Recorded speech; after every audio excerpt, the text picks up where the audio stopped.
Welcome back, everyone. Sorry for the late start, having a little bit of technical difficulties today. I'm on Wi Fi, so if we go dark, jumping into a new campaign, Occupation for the Star Wars 5e sequel to Invasion, and I'll throw a link to that in the description.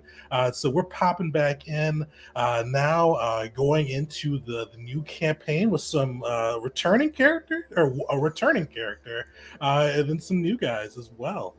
So today we're going to kind of go through, go over some of the variant rules we'll be using, and kind of keep making sure everybody's on the same page there. Going over the state of the galaxy, some new faction rules that I made up myself that we'll be using, and then just kind of figuring out who the new PCs are and kind of what they've been doing in the conflict so far. But yeah, I'll set the stage a little bit. So this campaign is taking place a year after Invasion, so a year after the battle above the unnamed planet, where the survivors of the survivors of Vela, the heroes of Saiho, made their way to the unknown regions and found where the Yuzon Vong had been stationed with their portion of their invading fleet. With a trap the Yuzon Vong had set for Republic or whoever came sniffing around the ruins of Vela. The group, along with some of the allies they made along the way, Admiral Vexen, General Vet, Master Kalu, made their way there with a fleet provisioned by Supreme Chancellor Oveno, top of the line, to help uncover this threat and hopefully score a key victory to build morale within the Republic to face the Vong. With that, the group faced off against these Yuzon Vong, who laid in wait and had what the group later found to be a war coordinator, kind of governing their actions. And they found and met the kind of the architects or the core leaders behind the Yuzon Vong, and got to hear their plans that they've been divinely granted this galaxy by their gods, and we're going to take it by blood and force if necessary. With that, you guys met their war master, a kind of a hulking being with these kind of grafted on bio enhancements. You saw spikes protruding from his arms and body. His armor looked like, rather than wearing it, almost like it looked like he'd been installed into his skin. And he named himself Vakan throughout this engagement. With that, too, you guys saw next to him a priest, Nam Dagara. A prefect, Nam Dagara, who has been kind of running the both infrastructure of the Yuzon Vong. He's taken over some of the captured territories and has been working to kind of run those with the group. But he's also been kind of in charge of the espionage unit, with intendants kind of going through and infiltrating planets using their Uglith Masquers, kind of disguising themselves as regular species within the Star Wars galaxy, and just causing havoc. You also introduced one of the religious leader from the priest caste, Yag Nor, this kind of tall, spindly humanoid with one of his eyes replaced, and just these ritualistic, flowy-looking tattoos across his skin, who has been kind of in charge of the religious efforts. Probably the one that's seen the least press in the galaxy so far, but when you have seen him, he's been into some nasty things, including some mass sacrifices to their gods that he's kind of displayed across the HoloNet for all to see. And the final one, the group came across her pretty often in the early days, the Master Shaper, MBN, who has been responsible for kind of creating the weapons, armor, and most importantly, some of the creatures that the Yuzon Vong utilize to wage their wars, creating the nasty Voxen, enhancing Rancors, just doing all types of crazy inventions to plague the galaxy. And with all those, after kind of hearing their announcement that they would kind of conquer the galaxy by divine right. The group did do battle with them above that unnamed planet, kind of almost coming to a draw. While the Republic had some more casualties, they were able to take out one of the war masters of the war coordinators of the Yuzon Vong and allow the Republic fleet to escape. But with all that, throughout this year, pretty much all of the factions within the galaxy, the Republic and Dominion, for a time, were getting it the worst, with the Yuzon Vong focusing most of their might on the two juggernauts of the galaxy, battering the Sith Dominion down, trying to demoralize the Republic. And even with kind of throwing their resources at them, their fleets, their soldiers, their Sith, the Jedi, they haven't been able to slow the Yuzon Vong down. These invaders have gone through just planet by planet, star by star, and they're pretty brutal and vicious in the way that they come across. They've burned down planets to the ground, poisoned others. They've shot down refugee ships. They've pretty much hold nothing sacred except war and their devotion to the gods. And with that, the group kind of figure out who our group is, but the factions of the galaxy have all kind of reacted in their own ways. The Dominion has kind of fought tooth and nail, applying a total war strategy of giving no assets up, and for the assets that are taken from them, arming the populace to fight long beyond the point of reasonability. And with the Republic, for a time they fought under their Supreme Chancellor Oveno's command, but eventually losses piled up, and the kind of devastation of Ithor was the kind of the turning point for them, where the people of the Republic turned against Supreme Chancellor Oveno in the war, and forced the Senate and the Republic to enter into an armistice with the Yuzon Vong just to stop the bleeding. And all through this, some of the other factions have been up to their own things. The Mandalorians have turned their standing around, where before, during the invasion period, or pre-invasion period, they had been surrounded by enemies. They'd mostly made allies with the other factions of the galaxy, with the Republic giving a ceasefire, as well as ceding the planet of Mandalore and the space around it to the Mandalorians for all time. And even earning more of an alliance with the or the Heaps Consortium, getting resources and things to help with the war effort. And they've been sending their warriors across the space to help fight the Vong, but now the fight is on their doorstep. And then with the Hut Cartel, they've been kind of playing both sides. But we'll get to the rest of that in a bit. But now we're going to go through and meet a little bit of some of our heroes, figuring out who will be kind of aiding the galaxy in this time of craziness and war, and kind of what they've been up to so far. So I'm going to pick on our returning heroes so far with this. Vars, you will be up first. Vars, uh, you've been a part of the Mandalorians. Mandalore, the Exalted, recalled you back after the unnamed planet.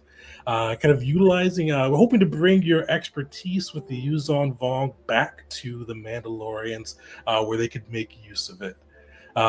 With that, what would kind of be Vars's, and we're going to go into some of the things that happened with the Mandos, but when Vars kind of first left the crew, the survivors of Vela, and went back, what would be one of his main goals? What would he be looking to do for his Mandos?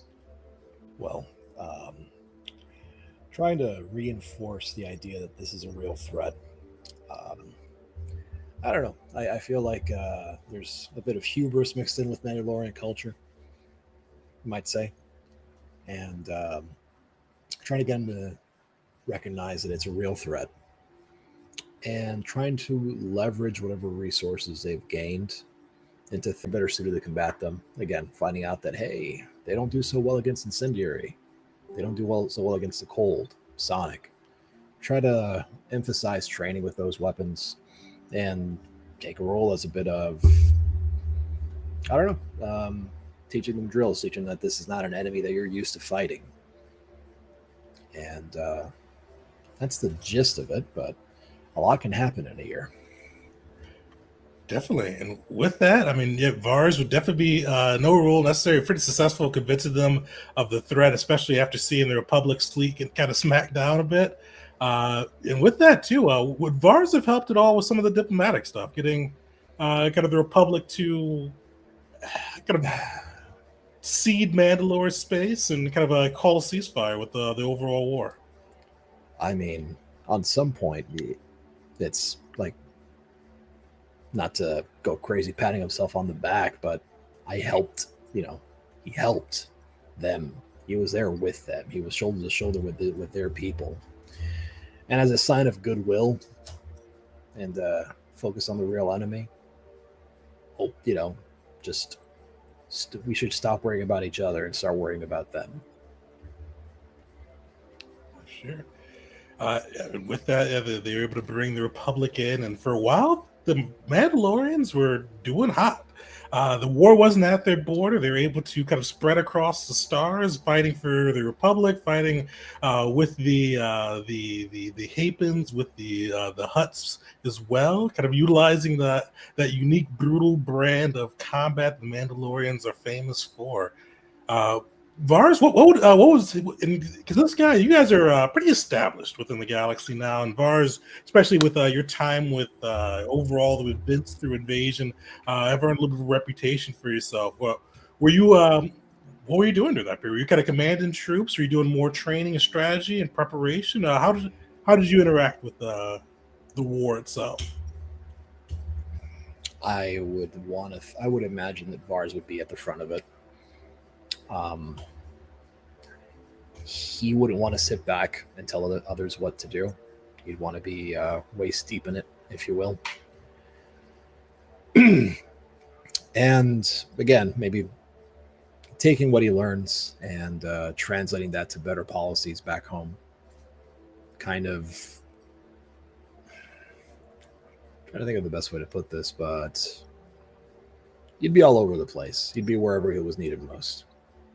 If there was a particular planet or location that was having a harder time than the rest, he'd see himself there.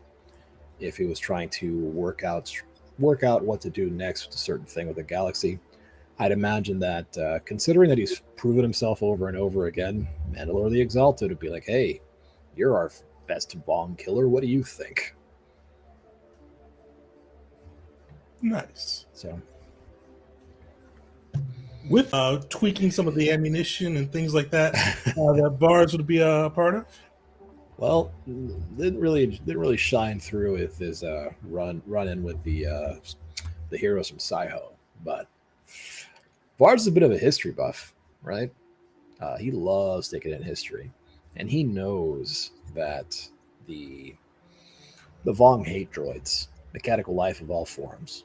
And oddly enough, at some point in their history, the Mandalorians had their own droid life forms that they were bonded to, if you will, kind of like an extension of themselves, almost pets, mounts, the Basilisk war droids. And after an ill-fated attempt at taking the Republic, they were forced to destroy them. But let's just say he was leveraging his connections and friendships and whatever he can get his hands on to try to find more information, maybe make them happen again. Okay. Uh, do you have Astrotech proficiency or lore proficiency? I have lore.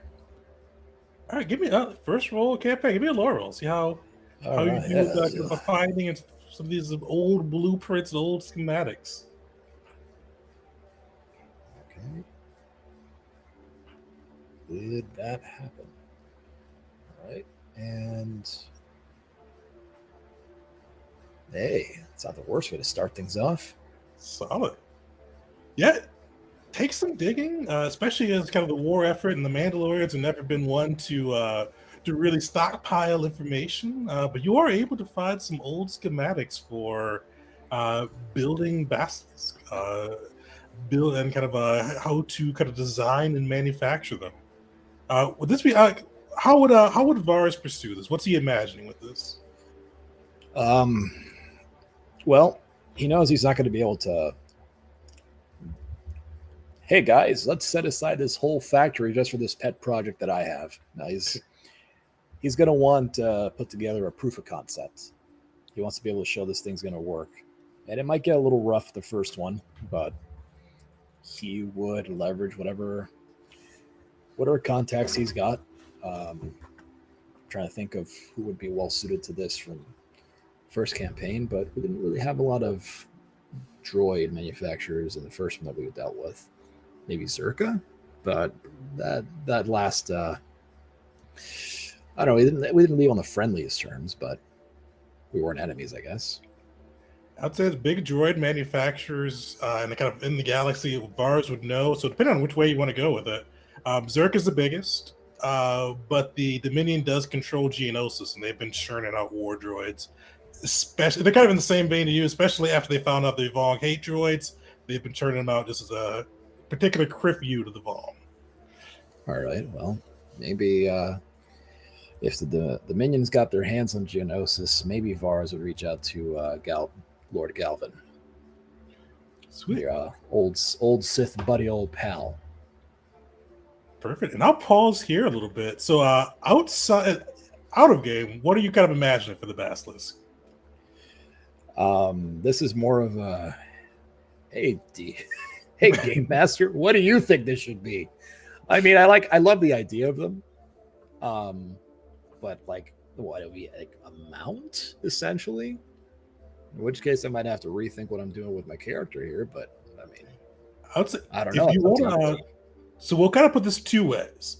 For like kind of, and we're gonna get into factions and resources and all of that in a bit. But if you wanted a more flavorful way where you've kind of found the Basilisk for your faction, we could definitely ride that out pretty easy without needing to change up your class. You wouldn't have one that you use, but the Mandalorians could definitely have Basilisks. They could bring it to battles and wage across kind of the galaxy. Right. But if you want one that's kind of your own Basilisk, which I assume Vars, if he's going to make Basilisk, he'd probably want his. Because you switched your class or archetype up to the Fire Team Specialist, right? That is correct. So what we could do, because you went the non-companion archetype, right? That's correct. Oh, we could. Damn. All right. We could flip it to the companion archetype, and let's say burn one of your downtimes and switch that from a humanoid to a droid. I need to look in that archetype, but let's say I'll get back to you. How about the plot thickens? Yeah, because oh boy, you're always thinking this would be like a nice idea. I'm like, oh, when I get to ride one, hell yeah. Yeah, so you got both paths. You could kind of have one where you brought that kind of, that's one of the flavor pieces you did for the Mandalorians, and if you want to have it, we can switch that and say we'll say burn 2 weeks of downtime and then get rather than a humanoid, you get a droid that you can ride and use the other same companion building rules for the droids. But was still the same kind of overall class stuff of the Fire Team, which I haven't looked at the Fire Team super close, but I don't think it should be too different with the droid versus the humanoid, so it should be good there. I will take a gander. Okay. Sweet. Well, we'll pause on you there with kind of Vars going back, helping the Mandalorians arm and train and take this Vong threat seriously and helping to both kind of lead as well as just prepare for the Vong. Next, we got Vars. We got a returning hero. But we got all new people now. Who wants to go next? Take it away, Tyson. So, I am playing a Corellian Jedi Knight, human, didn't know by the Corellian, named Tyson Halcyon. He's a member of the Green Jedi Order, that part of the Enclave that blew up at the end. Was that the end of the last mission we did, or was that the Merc mission? That was the Merc mission. When you guys were in the facility on Merc, that's when the Liberator and some of their forces attacked the Jedi Temple. We fought those 3 guys when they were taunting us. And Okay, yeah, right. So with the destruction of that, they haven't really had a home. You know, they kind of exist out. They're within the Jedi Order, but they're their own flavor of ice cream, I guess you would say. But with that, with a lack of kind of base of operations, he's been going throughout the galaxy and trying to help set up supply lines and things of that nature, using his contacts. He was, I guess I should start with his background. He's served the healing arts of the Jedi Order. He's been on missions with the Republic Army throughout the entire fight with the Dominion. I mean, that was practically his entire, um, what would you call that, student life. I mean, that was pretty much all he did. And as you know, a medic, you're on the front lines. You see a lot of awful things, but he still keeps in good spirits about it, despite despite everything and all the planets that he's seen destroyed and are still keep getting destroyed. But he's a fairly nondescript Jedi, and that's kind of part of what he does. He doesn't really want to be seen, and the galaxy's not exactly a friendly place to the Jedi. Even within the Republic, they still have people that don't like the Jedi because of some of the actions that have happened over the decades of the war. It's been what, 10 years or 15 years, and then they were doing stuff. I said 15 years of all-out war with the Republic, but the Dominion had been around for I think another 10 years 20, before that. So like 25, Yeah. or give or take. And you know, due to that, he tries to stay as nondescript as possible. He looks armed to the teeth, like he's ready to take on a fight, like a walking supply depot. Lightsaber hidden, doesn't really want it to be seen, but he's got a. If you've seen Jesus from The Walking Dead, he's got that kind of very unkempt look to him, which there is a purpose to that. He's not meant to look like anything, and that's the point. The less people pay attention to him, the better. He can do what he needs to do, get in, get out, and no one tries to hunt him for bounties. Nice. And I forgot to give a little bit of an update with the Jedi I've been doing, both in the channel. So the Jedi have had a little bit rough since this has all occurred. During the invasion campaign, the Order was on the outs with the Republic, especially with Supreme Chancellor Oveno kind of taking leadership over from the Jedi. And with that, for a while, the relationship did get better. With the kind of the heroes of Vela, as well as Master Kalu trying to argue for more cooperation during the Yuzon Vong War. For a time, kind of Oveno swallowed his pride and started to work with the Jedi Council, but did not last for long.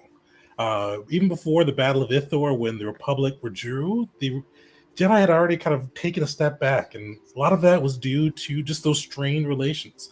For a while, the Jedi thought that the Republic was kind of sending them into grinder missions, where kind of throwing them to battles where basically heavy casualties could be expected, and some believed this was Oveno's way to try to whittle down the Jedi by disguising it as kind of missions where you need super commandos. This is where the Jedi should fit in. But those kind of strained relations continued until the Jedi eventually kind of pulled out of the Republic again. But they still aided in the war effort. They've mostly been kind of doing a mixture of things. They've been behind enemy territory, helping refugees escape throughout Vong-controlled space, finding them different hyperspace lanes in and out of where the areas the Vong control, kind of evacuating planets, finding those pockets, and just kind of slipping in and out of Vong space without being noticed. They've also been helping to gather intelligence, occasionally leading guerrilla raids within the war efforts. But most of their efforts so far, especially after leaving the Republic, leaving kind of the front lines with the Republic Army, have been kind of on helping the people that have already been considered lost by both the Republic and the Dominion. They haven't really kind of distinguished between the two. They've just been in and out of Vong space doing what they can to help. And with that, how is Tyson? Has he been kind of with the Road Jedi with that side, or is he still kind of fighting along the front lines, or what's he been doing on that? So before the Vong showed up, he had been. There was that rift with the Jedi and the Republic, but he still. I mean, he wasn't one of them, but he felt like one of them, and so the place he was best served. I forgot to mention, he's a Sage Consular. So he's very into the healing arts, and he felt he was best used there, and that's where the Force was telling him to go. I mean, that's mass casualties, and then there are all sorts of diseases and afflictions that only the Sith could inflict on someone that only a Jedi can cure. And so he kind of felt that's where he's needed. And as the Vong came into the galaxy and that whole situation began to take shape, because at first he'd only hear rumors of things, just little goings on that weren't really anything until the pattern started to emerge. And then with the Senate testimony and the exposure of the senator as a Vong agent, the real enemy started to rear its ugly head, and he's attuned to the living force enough to know that, okay, maybe fighting the Dominion and the Mandos isn't really where they best are served. And he never felt that it ever was, because he looks at the Sith as broken and like diseased people that are just in need of, they're sick. They need to be cured of that insidious darkness inside them that very clearly manifests itself if you look at any of the real hardcore Sith lords. You can read the decrepitness all over their face. But as the Vong have slowly come in, and the Jedi and all Force users have kind of been shunned by most of the galaxy, and the Vong, have they been hunting them? Were they hunting them last time, or was that? So the Vong hunting the Jedi. Were they actively hunting them at all? I can't remember. Oh yeah. Oh, I should have mentioned this with the Jedi. Yeah. So this fits here. You all encountered the Crusaders on Merc. And found Yuzon Vong biodome there, and found one of the kind of nastiest Vong creations, the Voxen. These creatures that have been twisted and bred literally to hunt Force users, and they found a ton of them. The Republic was able to secure Merc again of frozen Voxen or frozen, not Nexu, frozen. What are they called? I'm blanking on the species name right now. Basically the baseline for what they need Oh, to the Vornsker? warrants. Thank you. I was blanking on what they were called. Doggies. Bad dogs. And somehow the Yuzon Vong have ended up with those, and they've flooded the galaxy with these Voxen sent to hunt Sith, sent to hunt Jedi, and yeah, they've turned the galaxy against the Jedi and the Sith, and have sent these hunters out to make it difficult for them, these Force users, to exist. Well, that's even worse than I thought. So yeah, with those dangers out there, he's been trying to keep a low profile, and the Jedi, the Masters, with their estrangement from the Republic and the lack of resources for a lot of the Jedi that are taking on these diehard missions, it felt it necessary to create sort of a network of supplies or ways to move refugees in and out of behind enemy lines, both Dominion, the Vong, and into Hapes and Hut space all over, even the Republic network. He knows what's needed and where it's needed, and occasionally will help out with the Republic's war efforts. And Master Kalu passed him on as a favor to one of the generals, and on a real a mission gone wrong, he kind of decided, I'm not going to be on the front lines of this thing anymore. Not against these people. The Vong are who he needs to fight, and so he's been helping solely to set up that river, probably for the better part of 9 months out of that last year. And that's currently what he's still doing, looking for supplies, people, any resources they can use to help them discreetly move things. Anything that'll be a boon. All right. Give me either a perception or insight check just to kind of see how well you do with kind of getting it through and out the Vogue territory and setting up a network on that side. I have both of these this time. Let's go insight. Yeah, I kept being surprised that the Gardner didn't have insight. Not great, but I got a +8 to it, so 13. Nice.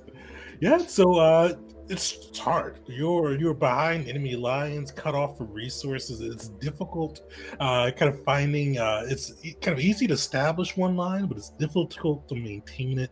Yeah, you do have some of these kind of connections for kind of being amongst enemy territory and finding your way in and out without drawing attention. It's not going to work every time, but sometimes you better get people in and out without the Vong even knowing you're there. 60% of the time, it works every time. We'll kind of move from Tyson. Does he go fight? Is it Tyson usually or Ty that he goes? I think, Ty to his friends, but they're Jedi, so how many friends do they really? If they know him personally, like they probably call him Ty, but most people call him Tyson. Well, we'll move on from Ty, and who wants to go next? I can go next. My guy will be really simple. Yeah, so I'll be joining as Malachi this time, the representative of the Dominion and all that's corrupt apparently. And yeah, for him, his goals and basically his source of inspiration is literally Darth Dominus. He would be considered a fanatic of the man, the myth, the legend. And with everything that's going on in the Dominion, the kind of roller coaster ride of what the galaxy's going through right now, with temporarily working with the Republic and then, not really accepting the Mandalorians, and then all the armistice and the treaties and everything that's going on there. It's just been kind of a hurry up and wait game, but he does anything and everything that Darth Dominus tells him. And in that regard, he does everything that he can to increase Dominus's image and fight against inside threats and rumors. So he puts himself intentionally on the front line. He serves on the vanguard on purpose, maybe indirectly or directly attempting to increase morale among Dominion forces, but he's a force of nature to be reckoned with, and his goal is to fight fire with fire. Since the arrival of the Vong, his entire he's just been excited about it. In general, before the Vong, he fought against the Republic. He fought against any threat that a finger of Dominus was pointed at. He was there, and he did it with brutal intensity, as the Dominion tactics were at the time. But with the emergence of a threat that is got some resistance to the Force, it basically adds a new excitement that he's never felt. He seeks the challenge. He loves the challenge, and he will break the challenge. But in addition to all that, he seeks relics. He seeks power to increase not only his own but the Dominions.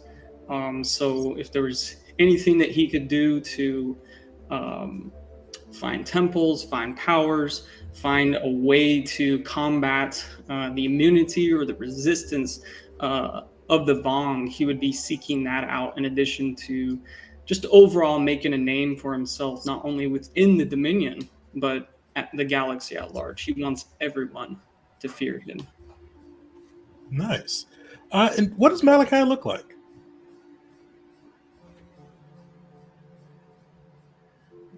Oh, What, did we lose you? Oh. I don't know if that's showing up really well. For some reason, it's got a little I thing see there. a white face and it looks like it's crying blood. Yeah, there you go. I would say, as you can see, his most striking feature is the haunting mask that he wears, which kind of depicts a face with black eyes and blood-like tears flowing through them, from them. The mask has a smooth nose and an expressionless mouth, which kind of adds to the eerie appearance that it has. He's cloaked in tattered and faded black robes with faded red lining around the hood, and it's torn in several places with frayed bits of fabric kind of hanging down and flowing behind them when he moves. But yeah, you guys, I don't know if we're seeing this or where we're at right now, but yeah, the shabby robe is also kind of like partially obscuring his hands, which is only exposing that's the only place where you can kind of see exposed skin. And if you look closely, you'll see kind of like a bluish black discoloration around the fingernails and fingertips. It's not corruption. or it is. Bad circulation. Yeah. Mhm. But yeah, Boy. he's the friend. He's your friendly neighborhood Sith. You guys got nothing to worry about. I'm bringing evil into the campaign. You're welcome. Nice. So he's also so he's been kind of on the front lines, kind of shoring up Dominus's power. Yeah, there's been like some rumblings amongst the Sith with the war not going great for the Dominion, them being pushed out of the territory they've stolen for the Republic. How has like Malachi kind of fought for Dominus's name? Is he what does he do when he encounters like Sith descent? He's kind of I don't want to say matured, because he's a little bit kind of beyond that. He just would say when he was first starting out, when he was a young Sith, he would probably draw a lightsaber, or he would, start wielding, some force and making threats and lashing out, showing the emotions and showing his passion for his master. But he's actually taking, in his quest for power and his quest for making a name for himself, he's also taking more of a political seat as well within the Dominion. So when he is not on the front line, he is, I don't know what they do in Dominion politics, but he's whining and dining with as elite as his position will allow him, as I think you said I could be a lord, so Lord Malachi. So he's kind of endeavored to make changes within and outside of the Dominion. So on the front line, making a name for himself adds weight to the words that he brings to the table when he's back and speaking to the rest of them. So when people want to say something about, I don't know, Darth Dominus's power wavering, he can simply say, well, it was his idea to send me over here, and look what we accomplished, and look what I did here. Look at the devastation that I wrought upon the Vong, and before them, the Republic and the Mandalorians. Look what I've done. Nice. And what would be like a little pet project of Malachi's?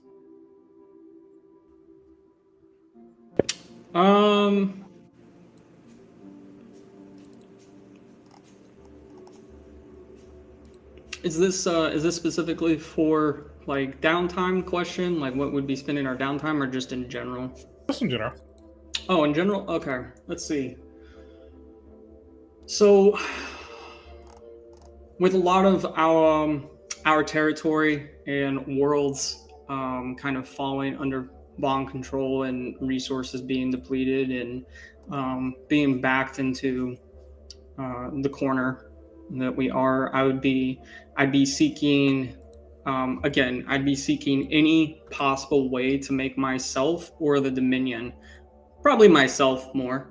It's leaned a little bit more in that direction. Just make myself more powerful against the Vong, because Malachi does have a past with them, and he has had encounters that have kind of changed his mind and left an impact on him.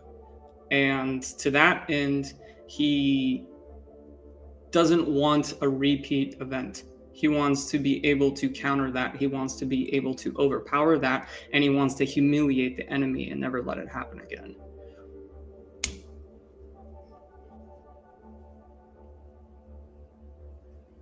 Oh. Muted myself for something else. So yeah, there will be a point where the Force users, so Malachi and Ty, can find a way to kind of overcome the Force piece, potentially, maybe, if you guys find it. But yeah, so unfortunately that portion will be able to help out. But so looking for kind of power would he be looking more for kind of a ethereal power, or more like standing within the Dominion? Either or. I mean, I don't. He's not trying to climb the ladder to kind of replace anybody necessarily. If he's meant to replace somebody and he's told that he's going to replace somebody, he'll replace them. However, whatever form that takes. But I would say this is more. He is a controlled chaos at the moment. He's got a lot going on inside. So I think ethereal, if I understand your meaning in that sense, would probably be what he would be seeking. All right, give me a force save, charisma save.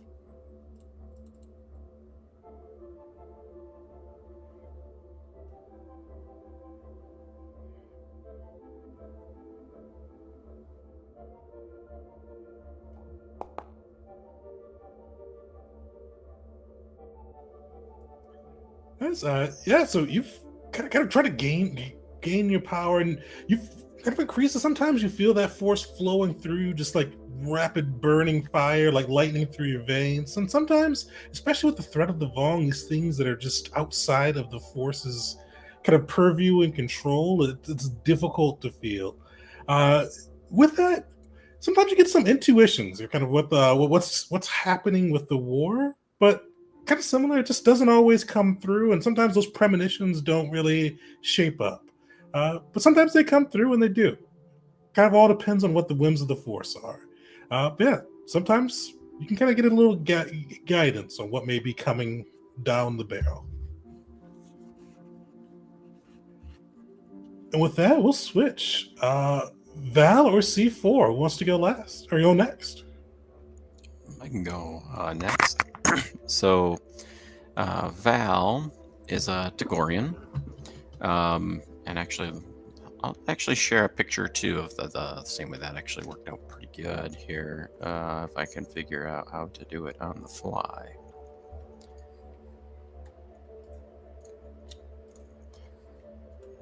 Nice. Right. So Nice, yeah. oh, all right, cool. Yeah, so that's Val. So Tagorian, kind of the orange fur, kind of wields a blade in one hand, and kind of I RP that as kind of the traditional Skarath. I think I pronounced that right, as the traditional Tagorian sword. Kind of green eyes, very notable. Right, there we go. So that's Val. And so he grew up on Tagoria, but he kind of belonged to, I guess it would kind of be considered more of like a religious sect, but it was like a sect of society that kind of held to more traditional views of kind of why the Tagorians kind of evolved into understanding their role in the universe. And it's really more of this pursuit of perfection in combat.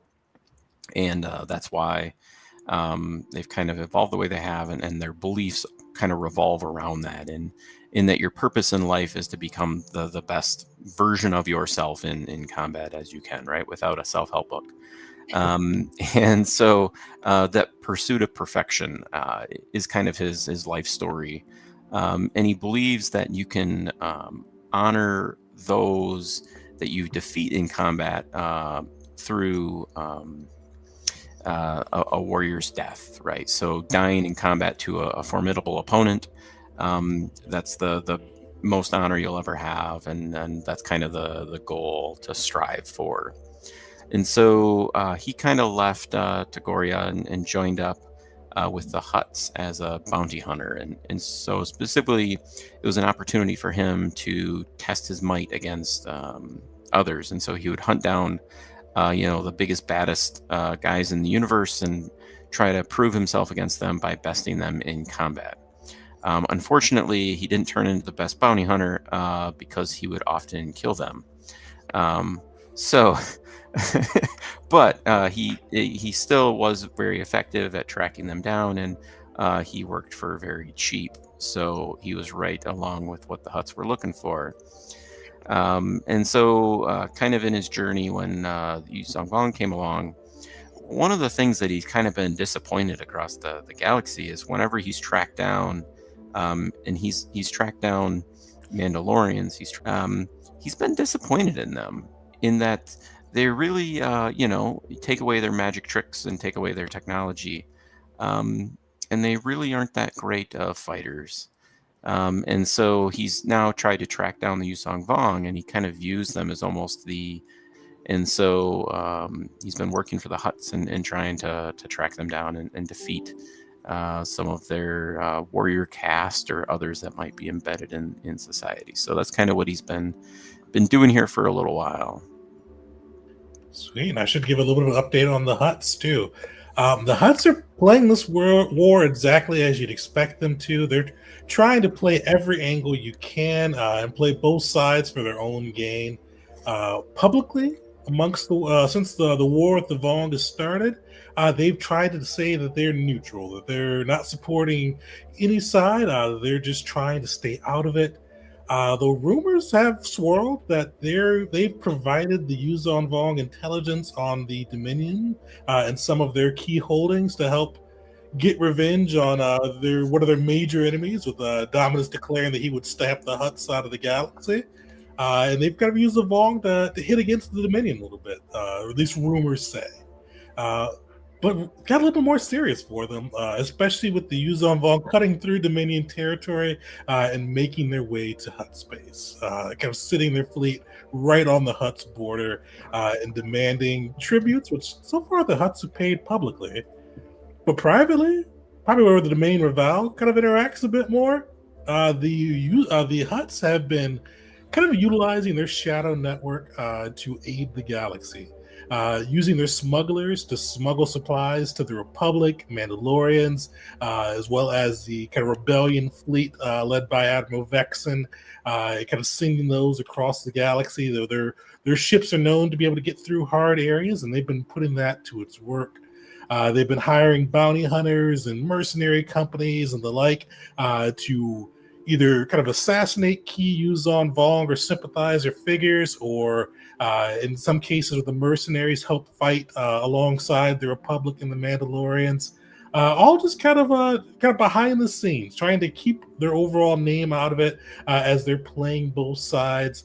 But they've definitely kind of ramped up their efforts, and especially with the Yuzon Vong near the border, some of the Huts are looking to get take a more active role in the war, especially now that they're on the door. They're fighting to break their way in.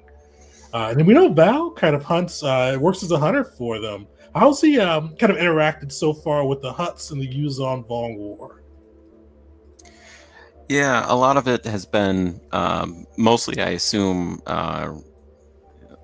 unless this is incorrect in the story, most of it, I assume, has been rooting out the Yusong Vong that have been embedded in society throughout the different factions. And so kind of utilizing that Hut intel, he's been going to these planets, tracking them, and exposing them, or oftentimes just taking them out. And so he spent a lot of his time with that. He hasn't spent a lot of time in Yusong Vong territory, and so he hasn't necessarily been on the front lines fighting. He's not necessarily he doesn't view himself as a soldier in a war, but more of a specialized tool in tracking down and defeating kind of the more formidable Yusong Vong. Nice. And outside of kind of hunting down some of the hidden agents within the Vong, what's been kind of a project for Val? What's he been kind of working on as this war's been going through? Yeah, to be known as the best fighter in the galaxy. I didn't mention that he is a Blade Master fighter, but that doesn't just include among the factions. That includes the galaxy, to include the Yusong Vong. So even though he's fighting against the Yusong Vong, he really wants to earn a reputation and renown amongst the Yusong Vong, because he views them as such, courageous and valiant warriors. That's a good. And how does he? So, especially with the Vong kind of having a similar mindset, where they live to battle, they live for a glorious death. Kind of similar to Val on that. So, how does he view that? Yeah, so it's kind of interesting because he recognizes the Yusong Vong as valiant fighters, but he also recognizes that the Yusong Vong have to be stopped. And so the machines of war is something that he doesn't agree with. So kind of, just mass destroying and destruction across the universe and killing someone, especially someone who is necessarily like innocent or doesn't want to fight, that's actually cutting their life short and preventing that perfection of pursuit of perfection. So actually, that's why if if he fights someone that he doesn't deem as worthy, it's not only that he won't grant them a warrior's death, he would never cut off their chance to perfect their craft. And so he understands like the mass destruction across the universe has to end. So he's actively fighting against them. Definitely. And so how because it's still kind of a smaller rep, but how do you think, like, and this is we're gonna tie this to a skill a little bit, how do you think Val has kind of gone through about establishing his reputation? Yeah. And so a lot of it is he's a big fan of like a one-on-one. So he's not gonna kind of stab you in the back in the middle of the night. And so a lot of it is just tracking them down, announcing himself so they understand who he is, why he's there. If I remembered the quote, I would tell you from the I'm looking for the six-fingered man. But yeah, so he kind of, he'll just say that he is, I am Val, and he'll just kind of square off and a duel with the Yusong Vong as he hopefully defeating them in one-on-one combat. Nice. Make me an athletics check. Let's see kind of what type of reputation Val has so far. All right. Let's see if I can get my character sheet here. I think I could just click on it. I was worried about being a disadvantage with stealth with heavy armor. If he's just like, I have arrived, let's fight. And I feel a little better about that. Thank you. Oh, he's not had much luck. He's got a burgeoning rep. Some have heard of you, but so far your name hasn't spread too much amongst the Yuzon Vong. And probably because you've been hunting down some of their, and Val probably gets this a little bit himself, because some of the hunts you've had with the Yuzon Vong haven't been as thrilling as you'd expect, and you probably surmise a little bit that some of the spies aren't as strong or aren't as martially beast-like as their warrior caste. And so far, so you've gotten a lot of victories against the attendant caste, the spies, the infiltrators.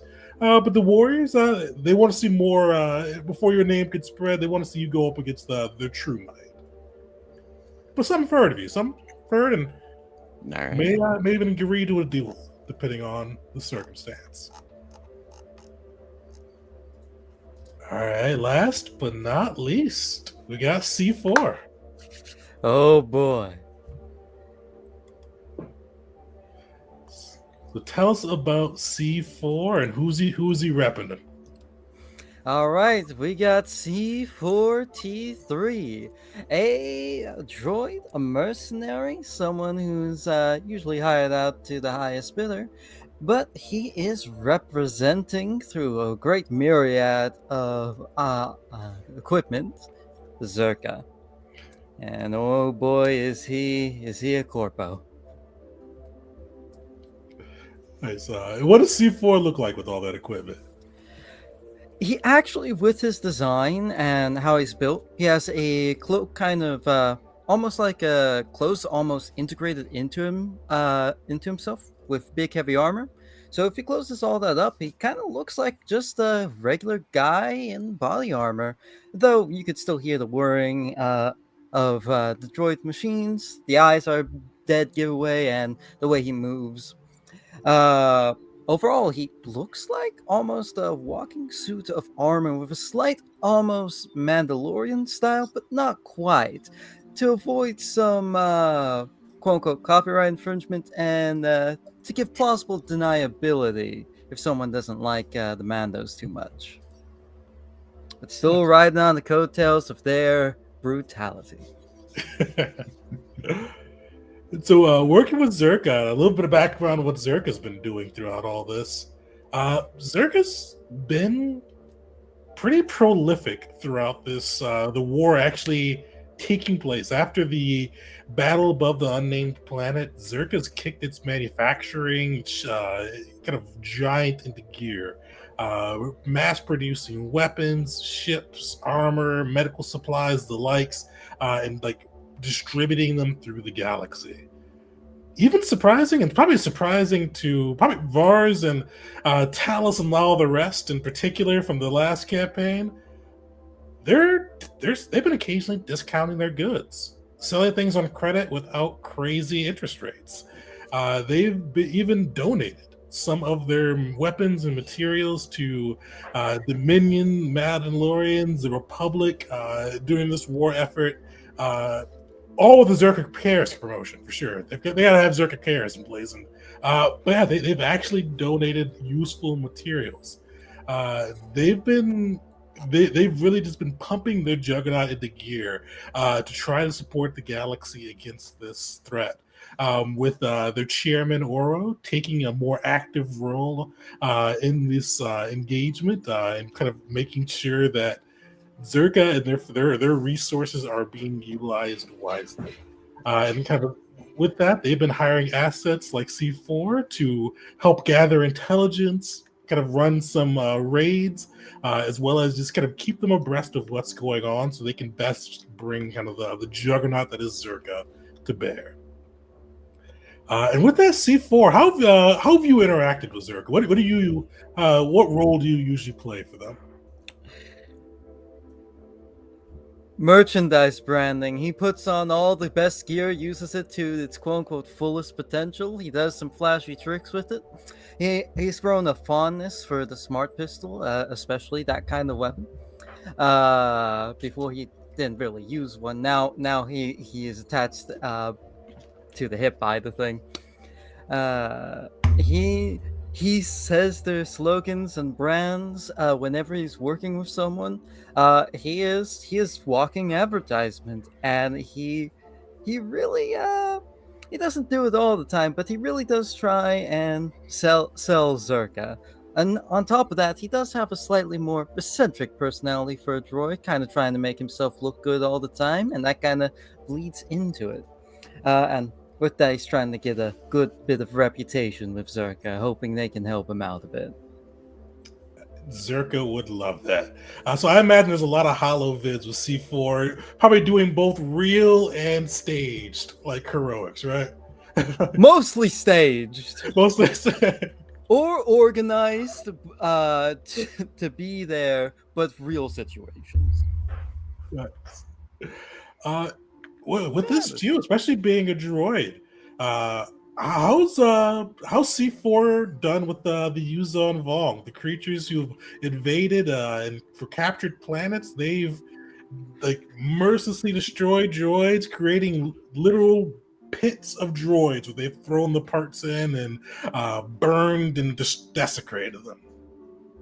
Why should he care about inferior models getting destroyed? Nice. All right. That's not what I expected. All right. There is one thing. If he says this one's mine and that gets destroyed, he gets a little upset. But inferior models, nah. All right. And with that too, because I assume C4 has gone up against the Vong. How's he fared with kind of their religious zealotry against the droids? Whoo! That's kind of interesting because C4 was not designed to fight the Vong. He was designed to fight Force users. So going up against them, it's really, really hard because he's kind of built himself up, augmented himself to kind of match Force users. So not only is he running off of like, oh, they hate droids, they fight droids, he's also running off of, oh, they can counter all my abilities that were meant to fight Force users. So very poorly. He talks a big game, but when it comes to actually facing the Vong, he tries to avoid them because He'll never say it, but he's fucking terrified. Fair. Oh, and C4, what class are you? He is Sentinel, with alternate casting for tech casting. Nice. And I forget which you have Path of Iron, right? Yes, most of them come with a force cantrip. Sorry, force at will. That one didn't, so it fit the best. Plus, it gives a little bit of HP and lets him keep some of his things like blasters. Out of curiosity, what's your constitution with this guy? Is he another? I invested this time. I was really torn between taking armor expert for heavy armor or durable. I took a risk and I took armor expert, so it's only 14. So we'll see if that comes back to bite me. All right, I was just curious with the season that somehow managed to survive, nearly die in like 5 times. All of them. But with that 0 con. Listen, I mean, I bought 12 med packs for you for this game, and now I can't even use them. Only for you. Oh, I am sorry. That's all good. Someone will use them. I know I will. Listen, And I also we'll do a little bit at the end to figure out what happened to some of the PCs who haven't come back. I also took repair droid this time because I don't think it's been shown on stream too much, but every time I play a droid, rapid reconstruction, I love that ability. I've never rolled good for it. Like, there's a total of 3 times where it's come in clutch, and one was an 8, the other was a 6. Didn't you of have like a them just Berserker walk, like a D12, and still didn't roll above 6? Your Berserker droid? Yes. That was sad. I think that character died. I think but so with C4, what's with this going on? Kind of terrified of the Vong, but working with Zerka and boosting their image. What's his pet project? Like, what's something that he's been working on throughout this war effort? This is actually a pretty interesting one. A lot of these are like, oh, helping the war, helping people out. C4 doesn't care about people. He cares about himself. So what he's trying to do is actually save enough money, and with the value of places probably going down because they're being destroyed and wiped out and made uninhabitable by flesh bags, he is saving up money to A, purchase himself, and B, he wants to purchase a small uninhabitable planet where he can basically just fuck off for the rest of his existence once this war's done. He wants it specifically to have water so he can have a boat. Fair enough. So how is he going about getting these credits? Like, what's his? Let's tie this to a skill. What's his approach there? He is taking on very, very dangerous and difficult missions. Never alone. Never alone. But he also makes sure in most of those they're so dangerous, and the other people joining are kind of greenhorns or older, that he may or may not be one of the only survivors, meaning more profit. He takes on particularly ones to do with force users or intelligence, things to do with hacking and getting into tech. Let's see what else. And he does a lot of brand deals, kind of working that corporate ladder. As I said. All right, I'll give you a choice on this one.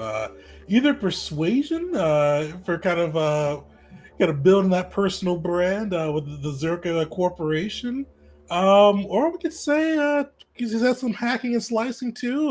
Maybe either slicer's kit or technology. The technology is better, but having the face is very nice. But I'll go with.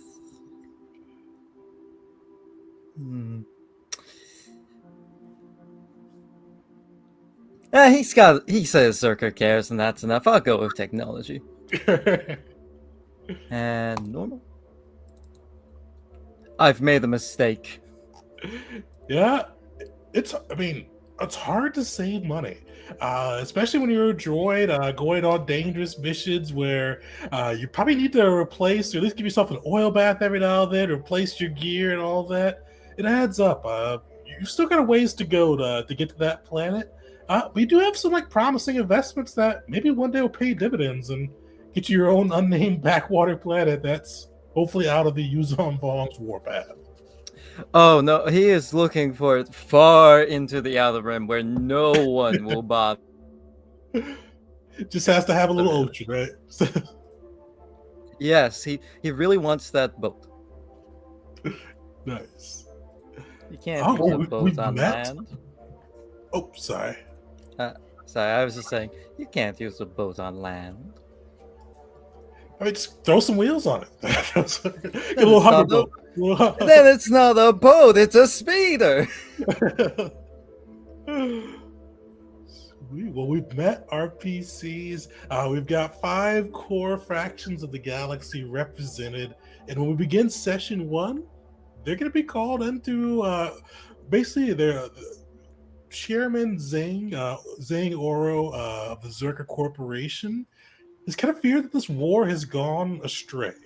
With the Republic signing the armistice, the Dominion getting beat back, the war reaching the borders of both the Mandalorians and the Hutts, Zhang is worried that this could be the end of the galaxy as they know it. So he's built a new space station and has put the call out to the factions of the galaxy, inviting them to come and kind of attend a summit to help figure out the way to move forward in this war. Inviting the Mandalorians and Vars, inviting the Dominion and Malachi, the Hutt cartels and Val, Zerka's already there, so C4, you're backing him there, as well as reaching out to the Jedi and Tyson. You all have some of the representatives along with you of your faction, but they see this has been a call for Summit to figure out a way to cooperate and face this new threat that's posed to the galaxy. And we'll get into that during session 1, but now that we've met a little bit of the PCs. But yeah, we got some more session 0 stuff. So that was a little bit about what's kind of going on in the story. We've got some like more rulesy stuff now for that. So now that we've covered that, we're going to cover the variant rules. Variant rules really haven't changed too much from what we did before. Cool thing is Crueler Crits is built in the system. You don't have to worry about doing math on that side. So if you crit, it'll double up your roll, max roll your last one. So makes it easy on that side. Oh, and actually with that too, because we're doing variant rules, but we'll also do some Foundry questions. Does anybody have any questions on Foundry? I think it makes a lot of things simpler. But with us converting from Roll20 over to the Foundry service, I know there'll be bound to be some questions there. What's up, Burger? I have no idea how to use this. I copy and paste it, and half the time that didn't work.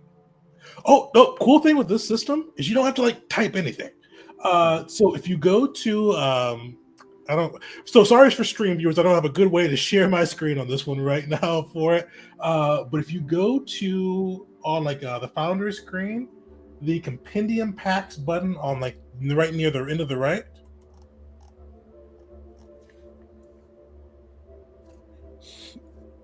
It's on there. Everything's in there. They've got adventuring gear, enhanced items, classes, archetypes, powers. Cool thing, and don't for anybody that does powers, don't type in a power. Pull it over, because the cool thing is if you use theirs, it gives you a template for how big that power is supposed to be. So if you pull off explosion, it gives you a 20-foot sphere. No more Roll20 sizing, slowing down everything. You basically just click it and it's up there. I have to redo all my powers, but that is not an issue. Thank you so much. I was scrambling like an hour before this to get all this done.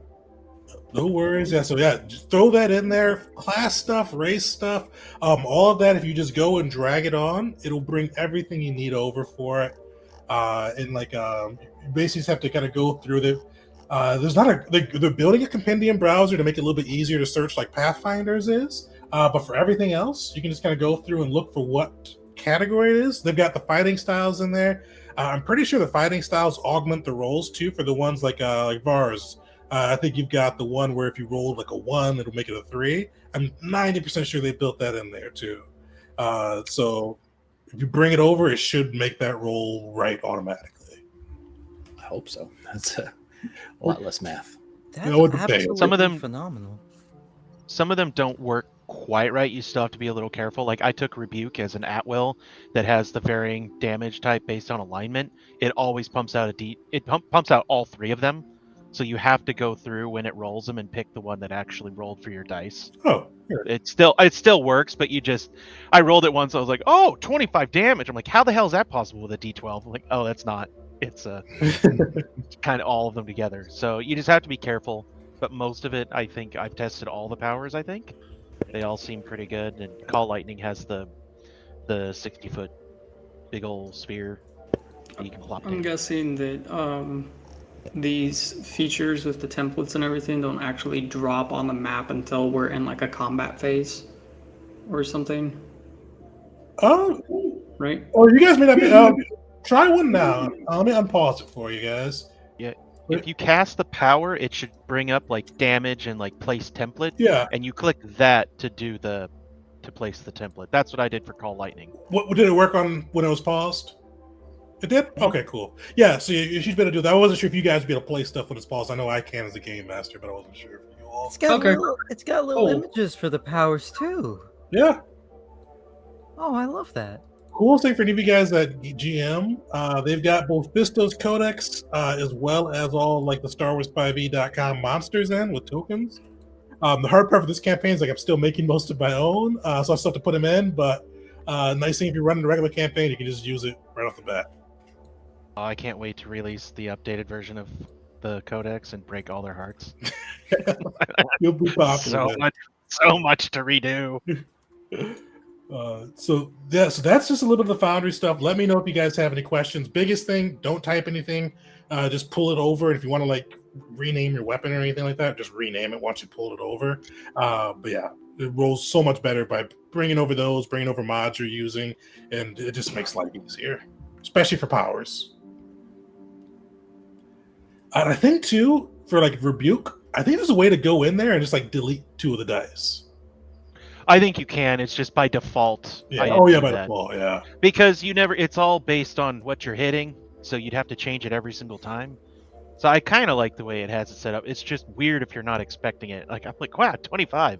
That's a Well, what you hell of a could combo. do is when you click and drag it over, you could right click and duplicate, and then you could do that twice, and then change the dice calculation for what was it, light, neutral, and then dark. You could do that, and then that way you're not changing anything, and everything else remains the same. I hope I never have to use it, because if I have to use Rebuke, we're kind of we're at a point of desperation. The healer's fighting. Things have gone wrong. Oh, I wonder how this works. Last, Can I click one of these real fast? go for it, yeah. One of the big things I'll mention with Foundry too, I didn't have a battle map set up, so we'll have to do this in session 1. But you can target it. So like target creatures, if you click on like the target button when you're like doing an attack against a creature, it'll tell you if you hit, if you miss. The nice thing for me is it'll be I can just click apply damage. I don't have to do any more math or try to minus out things from Roll20 and all that. So that should be pretty cool, I think.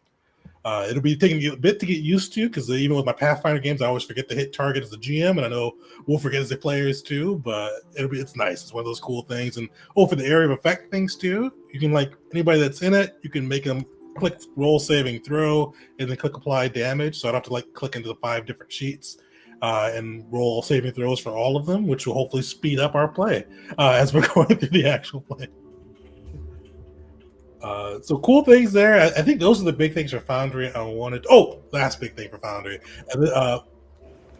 2 actually last big things for Foundry. For anybody that is having like slowing down your system or is giving you trouble there, you can click on the gear icon, configure settings, and then configure. Where is it at? There's a way, because it has you like there it is. Configure settings and scroll down. For some reason, it defaults to performance mode high. If it's slowing your system down, switch that down to whatever works best for you. Also with that, it has 60 FPS frame rate. I mean, it's a table. It's not really. I'm not gonna have animations, really, so you don't really need it at 30. So if it's giving your system trouble, change those. It should free up your processor and make things run a lot smoother for you too. But all that to mention, there's another really cool feature with Foundry, Dice So Nice. So in that same kind of configure game settings, if you look on the left side with modules, you all can go in there and like customize out your own 3D dice.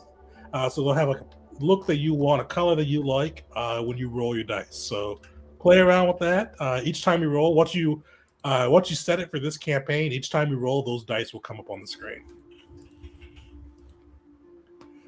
So check that out. I thought it was a cool thing. I'll probably go in and customize mine sometime. But I know some other players from my Pathfinder game got excited about that. So have fun, build it in whatever crazy dice you want to use.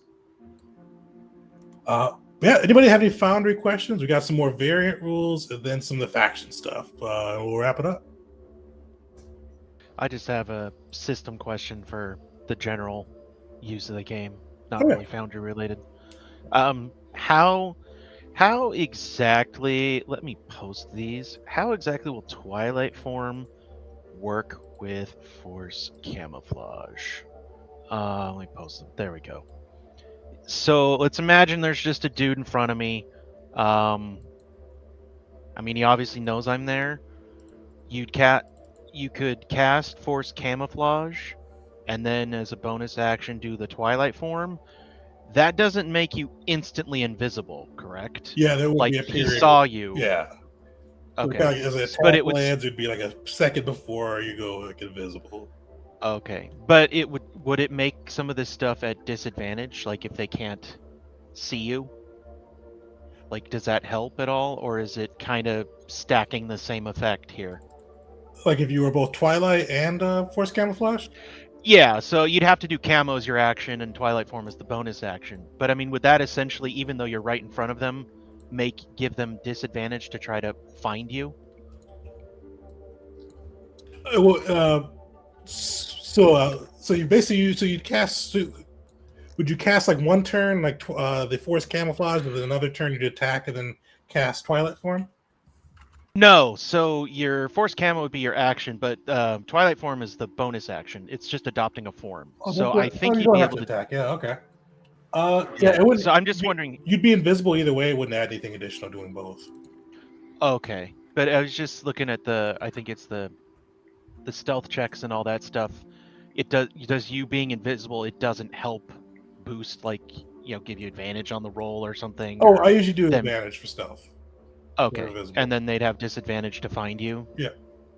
Okay. Well, that's if you're hidden. If you're not hidden, they know where you are. They just can't, like, they have a disadvantage. Because that's what I think that's what the Twilight Form is doing, right? Where you camouflage and turn yourself invisible, and then just the Twilight Form is kind of hiding. You'd need to take the hide action to be hidden. Okay. So invisibility just kind of parts advantage on stealth checks, but they have disadvantage on hitting you. To be hidden with them not knowing where you are, you'd need to use hide as an action, bonus action, however you can use it. Okay, so Twilight Form does kind of step on the same toes as Force Camouflage. Yeah, there's really nothing it gives you that okay. Camo does. Okay, that helps narrow it down. I had like 4 forms. I needed only 3, and I don't know which one to get rid of, but if I have Force Camouflage, maybe get rid of the Twilight Form. Yeah, and Twilight Form, they'd have advantage. The Vong would have advantage on the perception check. Okay. Even with the invisible. Yeah, because you don't have it yet, you'd have it. Yeah. Okay. So then, or to them being cut off from the Force on that side. So for either Twilight or the Force, they'd have either like a slight boost to their passive or on that to see if they can spot it. Okay, but it'd still be useful. Still useful, yeah. Still very useful. The regular denizens of the galaxy. Yeah. Okay. Yeah, that was it. I just needed to. I need to narrow down some things. So. Sweet. By the way, I'm not gonna go with the companion. You're not? Oh. I mean, it's tempting, but I want it to be more of a leader, if you will, like when it comes to like, hey, I can help you guys, as opposed to I'm gonna help my droid mount and the rest of you guys can kick rocks. It doesn't feel very teamy, you know. It's more like, hey, I'm riding my droid horse. You guys, yeah, that didn't feel very conducive to a team effort. And I think that's part of the whole thing with VAR. It's like, all right, guys, let's work together, all of us, even though we're insanely different and probably wouldn't like each other outside of this. But hey, we're here now. Nice. Yeah. All right. Well, so other variants, we're still using inspiration. You guys should have a journal entry where we'll be able to track how much inspiration the crew has, all that side. So you'll get and HP inspiration have the same uses that they did before. You could use it to re-roll an attack, saving throw. You could use it to add +10 to your initiative, skill check, all of that. In case it just gives you another re-roll. The group shares the pot of 5, and you get them or gain access to inspiration by cool RP moments or help me if I forgot something. Okay. So nothing crazy there. We're still using we already talked about crueler crits. We're still using modified dismemberment. So basically, if you hit a true nat 20 on a weapons attack for a melee weapon, we do the opposed 2d20 rolls with the defender having advantage, attacker disadvantage. If you are Caesar and have bad luck, you can lose an appendage if you fail that roll.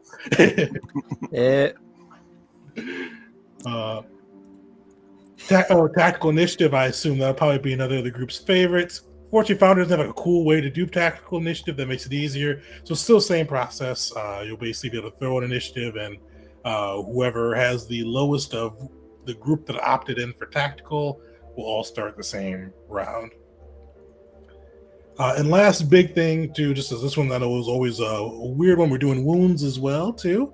So if you fall to 0 HP, Constitution save that starts at a 10, but +5 for each time that you've fallen unconscious before being healed up. Before I think, what did I do for that? Before a short rest. So they're a little bit different than the rules as written. Rules as written, if you're cured all the way, you get back to 0 on the DC. This one, if you take a short rest, even if you don't get all the way back up to your HP, you're back to 10 on the DC for it. So yeah, those are basically the same variants on that side. Nothing really changing too much there. Did anybody have any questions on that? I know that one's pretty much, we've used those before, but I thought it'd be good just to go right back over them.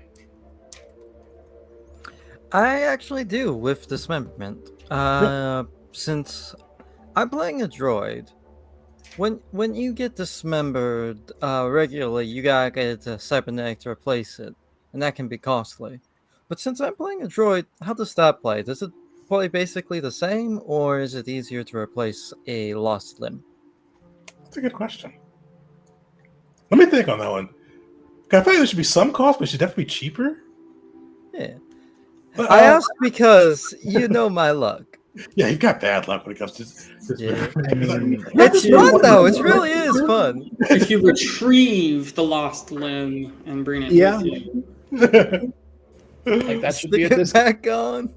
Yeah, just like a quarter of the cost for what it would normally cost for like materials to reattach it. Nice. Yeah, I mean, he's a droid. He's already going to be at an unfair advantage. If he only loses a limb, I'm going to be surprised. All right, well, that was a good fight. Time to drag C4 out of there because he's just a torso and a head.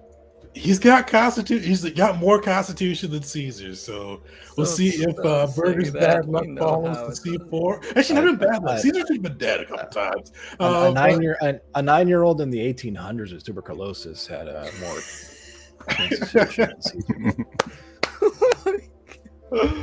Caesar. So something I should also ask as well. Dark Question. A little bit. Yes. A little bit. Civil War, I call that a bit more. But for C4, I'm realizing how close the word C4 is to Caesar. I hope I don't make a mistake with calling him Caesar. But for C4, he is a droid, and while he is a tech caster, he is going off of one of the force casting classes. Is that doubling up on the difficulty? No, so because Okay. with being a tech caster, you're using the tech casting powers, and you're a droid without access to the force. So it's just because basically with the alternate casting rules, it switches it over. So if you pick a tech caster that uses the force, so you'd be an engineer that's somehow force sensitive. If you pick a force class that uses a tech casting, you're just some martial dude that learned how to use tech really well. Huh. Damn, I was hoping I went super hard mode. Yeah, so that one, yeah, you're not casting force powers, but you are a droid, and they hate droids. I mean, you should have played a shard then. Yeah. I've we're kidding, don't already do that. done that. No, I've already done that before. Old Misty, way back Yeah. when. Well, I mean, if you ever want to re-roll a character really, really quick, then I'd say play a shard here. C4 has died. All right, let me bring in force casting. C5. That's actually what. This is not the first time I've played C4 in one of Tegan's games, but if I remember last time, it was in a one shot, the Rackle one. He actually got killed. I just want to point out a couple things about you, Caesar. So, I think that you're the only person in the previous part 1 of the campaign that used any mad packs out of all of us. I think we once used one on somebody else on accident, but you were the one that used all of them. I'm talking like 6,000 credits worth, and they're 300 a pop. All right. You can't count? And then you lost your hands. And you didn't like cybernetics. You were completely against it. So now what do? You create a droid. And the only way to repair you is with a repair kit that is 2.5 times the cost. No worries. I just use rapid reconstruction. I'm gonna make sure that Vars and his better understanding of the basilisk droids that he wanted to procure, he's gonna opt into whatever kit the hell he needs to keep droids on their feet. It's the Astromex, is that what it is? Yeah. Don't worry. He's gonna go ahead and make sure he's proficient in that one way or another. Are you already proficient in noting. mechanics kit? Oh yeah. Okay. Yeah. Cool. By the way, for ship stuff, I'm taking I just forgot. I'm taking the same position that Talus had before. With this one, we won't be doing as much ship stuff, so no worries on that one. Oh, thank God. Thank goodness. Is it because it kept changing all throughout the campaign, like 4 times? That did irritate me a little bit, yeah. we got a handle on the rules. Those rules are no longer valid. Time to learn this shit all over again. Good news, everyone. It's all changed. It's awesome. We got a handle on the rules. It's also because the Novicana was a beast. I'm sorry. I made it too perfect. Too perfect. During the play, because the first time we did ship combat in this game, I was like, I love this so much. I'm gonna make a submarine thing based on barotrauma. Then they I actually implemented a variant rule in my campaign for ship combat that in your turn, no matter what, you have to move at least 50 feet. Have to. Because it defeats the whole like just sitting there and shooting everybody from like one spot. So it makes ship combat actually have to move. So the enemy has to move. You have to move. So it actually uses the map and environments and stuff that you might create within that, like an asteroid field. Or like asteroids are moving. I imagine like maybe if you don't move, like attacks have an advantage on you. Because you're stationary, you're just. I'm a little. Yeah, that would actually be a decent. I'm down with that. I'm adding it right now. Just a thought. Sorry, I'm sorry to your players. On the repair kit note, though, even though they do cost more, it is worth noting that 3 med packs is 900 credits, and the repair kit has 3 charges, so that's 250. What? So it's actually cheaper. I missed that. But you have to buy you have to buy each one for $750. You can't buy one for $250. So you have to go all in, but the 3 charges on it. So But Okay. just gotta lunk it around. Disregard. I was wrong. You went the cheaper route.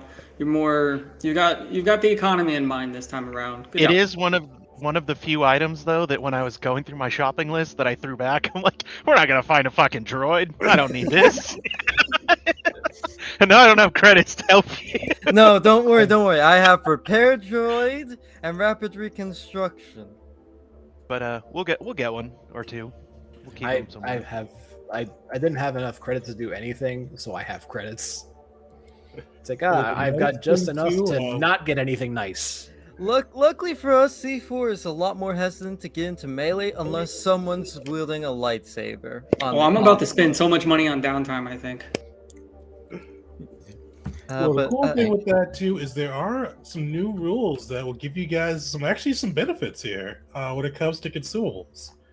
Because you guys are backed by factions, you're respected, either leaders or at least very well respected within your factions. They will be kind of give us some sponsorships a little bit. So we're going to be kind of using the same. Well, depending on how much you guys have it up in the RP, same structure with kind of a 3-session adventure arcs.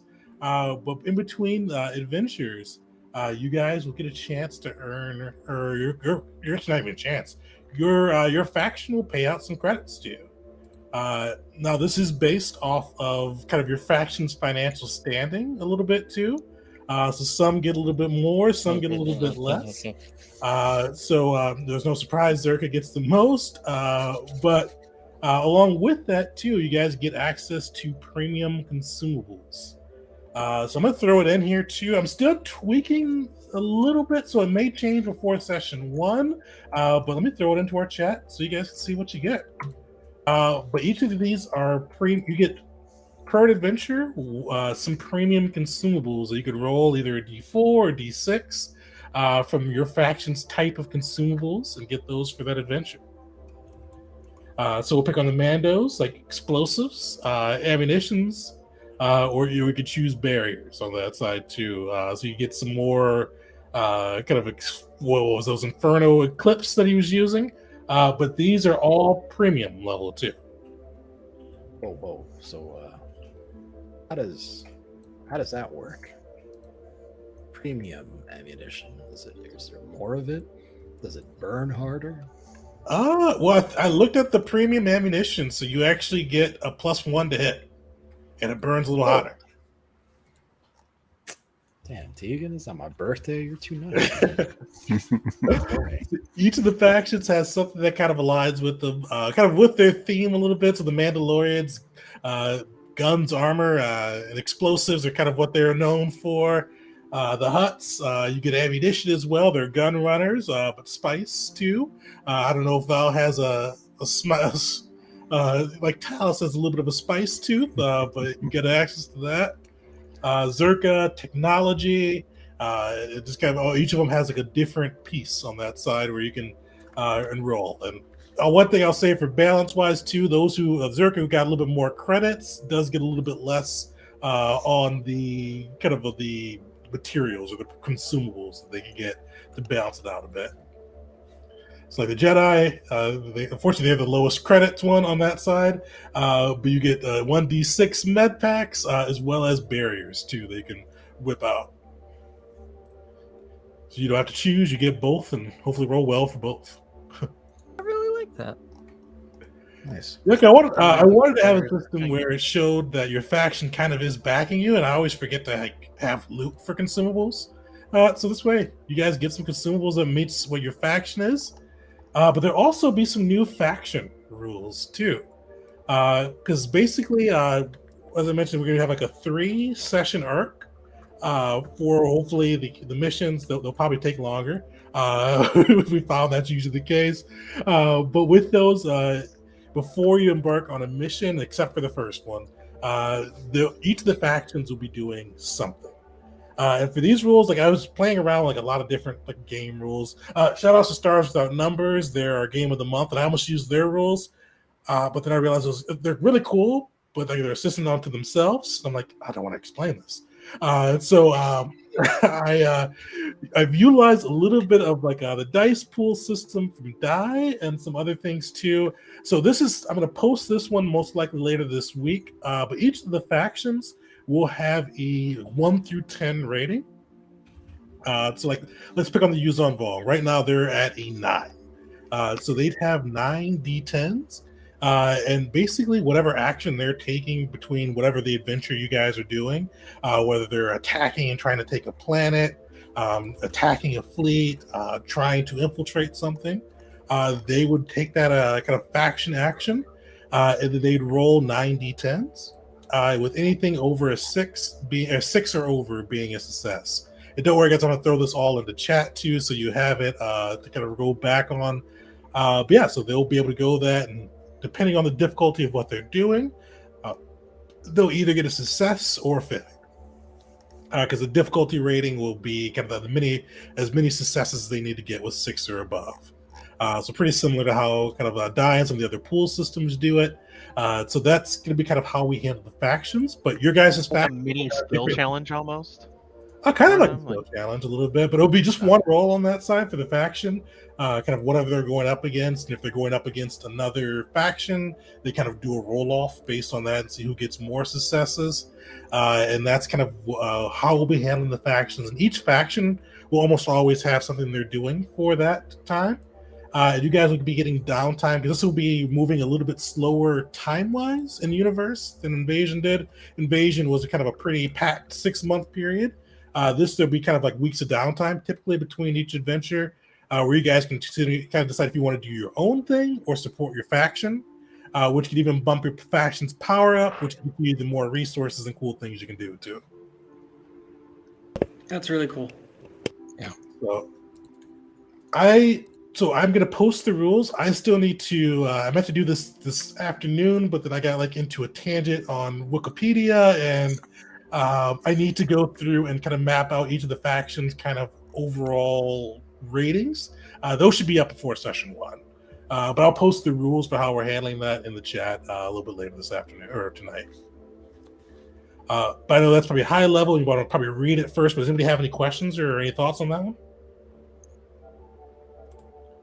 I'm not going to do this, but can you choose to, in your downtime, assist a different faction that is not your own?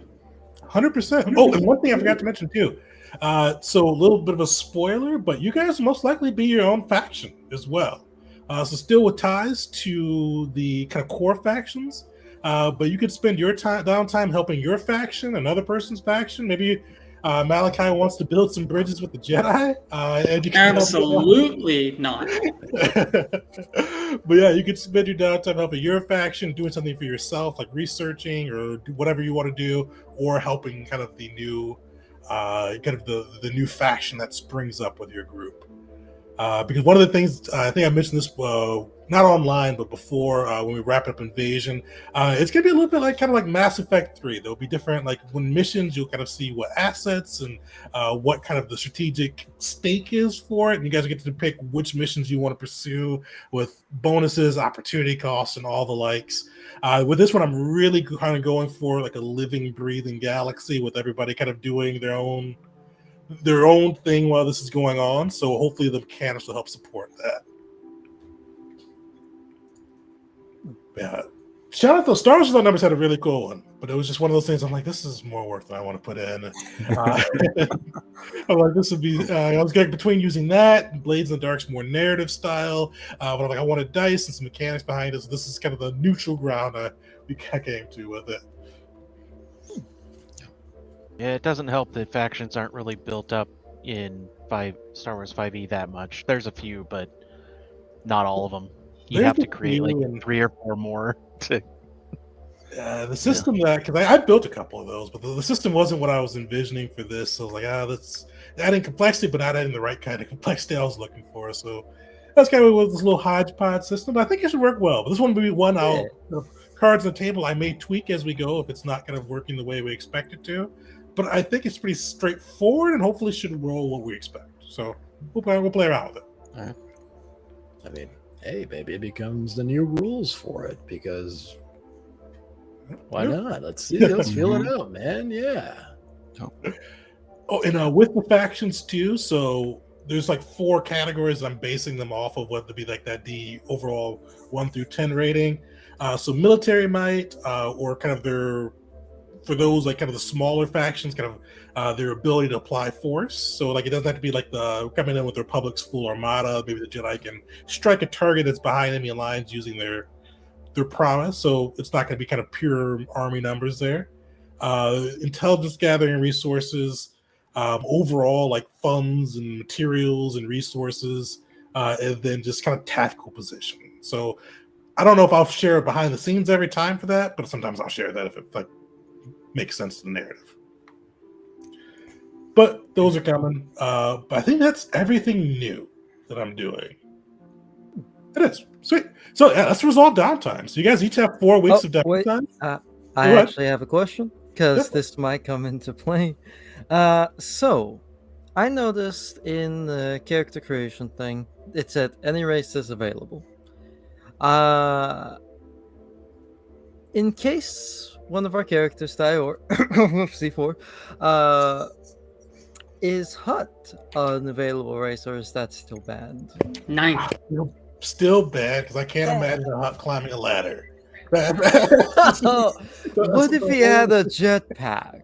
You would literally break the entry ramp of the Novacana. No. Hut with a jetpack, though. You mean plural? I forgot to put Hut on that one. Unfortunately, Huts are still bad because they're just too big. Like they got their slugs.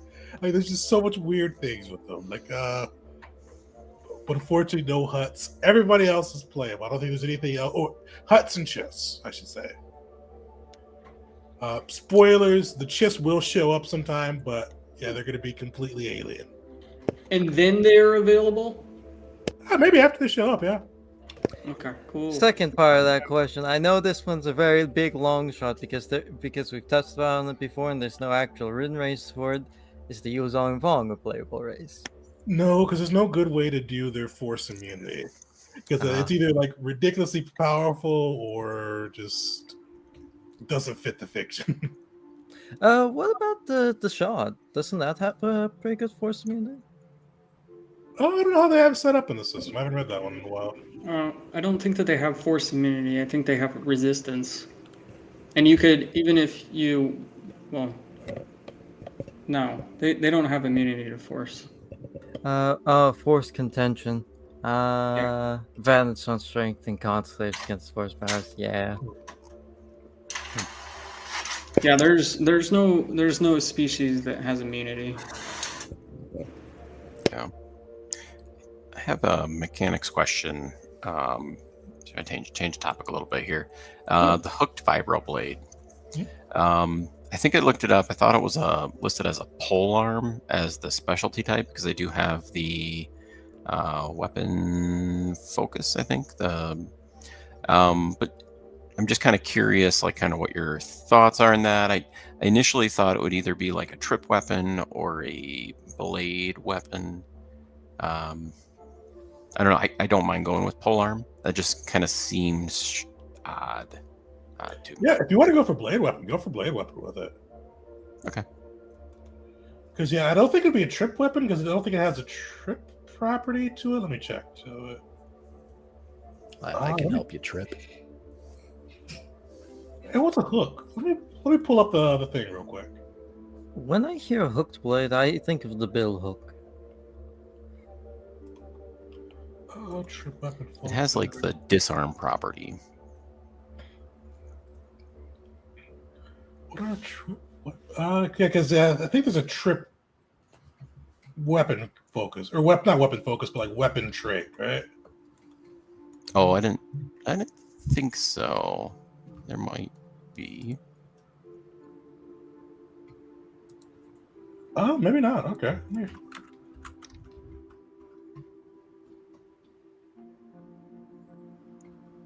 Huh. Yeah. So I'll look at that. If you actually, yeah, if you want to do trip, you can do trip. Yeah, trip or blade, whatever fits there. Okay. All right. Because I don't know what's trip weapon, to be honest. Because there's no trip property. I have to mess around with that, because there should be something there. But I'm blanking on it. But yeah, either way, you're good. Okay. Well, if you change your mind, just shoot me a message, and I don't really mind that either way. It don't matter. Yeah, the weapon focuses and supremacies are pretty fun. Are you doing just the focus, or are you doing the supremacy for which one you're going for? Eventually, maybe I'll do the supremacy. We'll see what level we get to. So. I should mention that too. So I'm imagining this. You guys are level 7 right now. Imagine this going to 12. I may do. Usually I do the 20 cap off. I'm not sure if I'm going to do that for this campaign or not, but potential for that. You don't want to see me when I'm 20.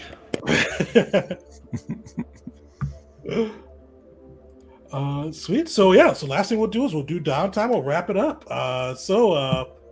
Who knows what they want to use their 4 weeks of downtime as this war kind of rages on, and what are they focusing on? Go for it, C4. Making money. Making money. How is C4 just straight working, or how's he making money? Counterfeiting? Not counterfeiting. That's I what imagine in the galaxy right now, especially against the Dominion, there is a high demand of Force users people want dead. So picking off a couple of those and some more kind of assassination style missions, or joining up with a team that may or may not come out of that alive. Oh, so I get into some little bit of Force bounty hunting. Are you going after? So with Dominion, did you say you're hunting? Are you hunting Dominion targets or targets that the Dominion picked? So long as someone's bleeding, they're bleeding credits. Okay. Well, I'm still gonna pose that one to you. Actually, are you hunting Jedi or Sith? I should just say. Let's make it easy. Dealer's choice. Whoever pays the best right now. Pays the best right now. I imagine not the Jedi, so it'd probably be someone in the Republic who'd pay for Sith being dead. Not the Republic paying. The Hutts are still paying for dead Sith. They hate the Dominion. They want them dead. They want them. Oh yeah. The Dominion's made its whole effort to stamp out slavery. It stamp out basically that's what the Hutts are. So their existence is still a threat, which is why they even traded some Yuzon Vongs or secrets to the Yuzon Vong about the Dominion. So yeah, they'll pay a handsome penny, even in the wartime, for taking out some Sith threats. Sweet. So we'll use the bounty hunting downtime for that. I can use that for all 4 weeks. I'll use it for 2, and then I'll pass to other people and figure out what I want to do from there. All right. So spend 1,000 credits for both weeks combined. And how does so C4 when he's on a bounty? How does he usually go about trying to make that hunt? He is someone who'd basically slowly track down where you live, and at your most vulnerable, use everything in his power to make sure he doesn't have to fight you directly, and then he fights you directly once you're at your weakest. Once he knows he can win, it's not that he doesn't like to take chances, it's that he doesn't like to lose. Fair enough. Sweet. So give me a survival check. And you can spend more credits too if you want to ensure it's gonna get a +1 to give yourself additional successes with the rules. How's it work? How much credits would I spend? 500 per an additional +1 to the D20 survival roll. And what's the possibility for making a profit on that? So to make a profit, you need because on the D20 roll gives you a bonus to your D100 roll. To make a profit, you need to at least get in the 71 to 100 range. All right, we're going just straight to. Oh, he doesn't have good survival. Could I argue for? I'd give you investigation too if you got that. Not without your prayer? Oh wait, I do have led by the force, so I'm technically trained. Sweet. You go with investigation. And did you bring led by the force over too from Yes. the compendium? Sweet. Yeah, you'll pre-fill that in for you too. Sweet. Oh, that's a good point, John. I forgot I got to talk about the splash classes. So Caesar, while we're picking on you, or not Caesar, C4, while we're picking on you, what did your splash class? Oh, it was fighter. I heavily invested into superiority dice because let me tell you something I've not seen anyone do before, or unfortunately not even talk about. There are tech and force-based superiority dice that help with casting, and you can do some ridiculous things with it. It's just that most casters don't get those superiority dice.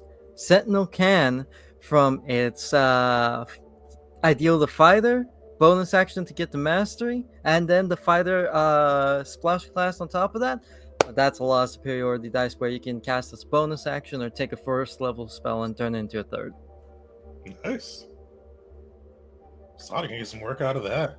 Yeah. If you played Fire Team,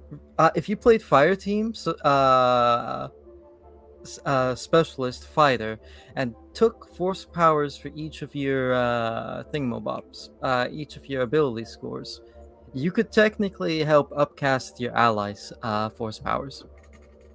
I just wanted to throw that out there as a build that I've thought about for a while. Solid. Well, you've got a good hunt on that side. So we'll see how it goes. So C4, you've made your way into Dominion space at the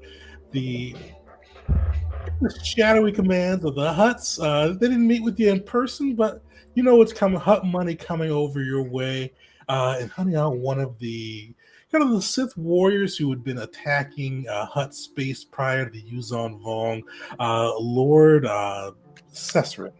A Kabith Sith Lord who had been kind of terrorizing the Huts. And so far, the hunt's going well for you. You got a 23. So that's going to give you a plus 15 to your D100 roll.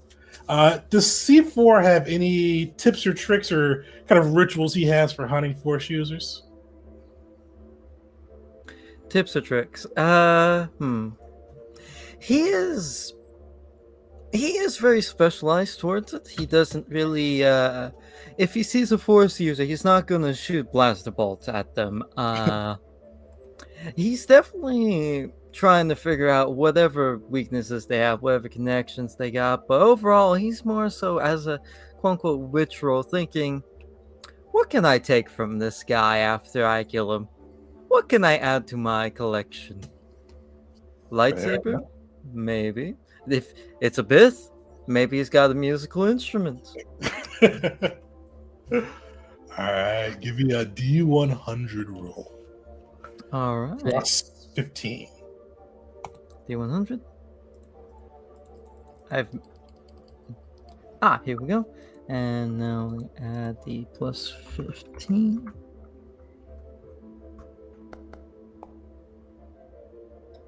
$69. So you chase this Sith Lord kind of through the streets of the planet, trying to figure out ways to cage him and weaken him. You thought you had him cornered for a bit, but you see as you kind of draw and I don't know if you shoot. I'll let you kind of fill in this last bit, whatever he does to figure this out. But as you shoot, you throw a punch, you throw a grenade, you see the illusion disappear. You realized somebody used some Sith chase. Good thing is though, the kind of where you found them, you did find a little stash of materials. Finding some kind of just grenades, armor, materials worth 500. Or actually worth the 1,000 that you put in. So you pretty much you break even on this. You got your supplies back, but unfortunately, Lord Ceswin lived another day. For what exactly he was trying to lead him into, I imagine it's borderline Looney Tunes like stuff, trying to chase him and corner him into a part of a alley where you set up a bunch of loudspeakers with the most ear-piercing noise, because Bit got that really sensitive hearing. So you see kind of the Bith go in there and just not really react the way you'd expect him to, with that blasting sound, and then find he's just a little illusion. All right. Does this Sith Lord support Darth Dominus? Yeah, he's a Dominion Sith. Yeah, so he is a supporter of Dominus. Okay, if he supports Dominus, I don't condone this activity. If I ever find out about it, you're dead, C4. You can try. Wait, what was the? You can try. I mean, I remember how that Alright. fight went. It didn't go too good for that dude. Sweet. So we'll go. Who wants to go next with their downtime? I think I figured my life out. All right. Okay, so Malachi, I think Caesar explained it perfectly well. I also took fighter for the exact same reason.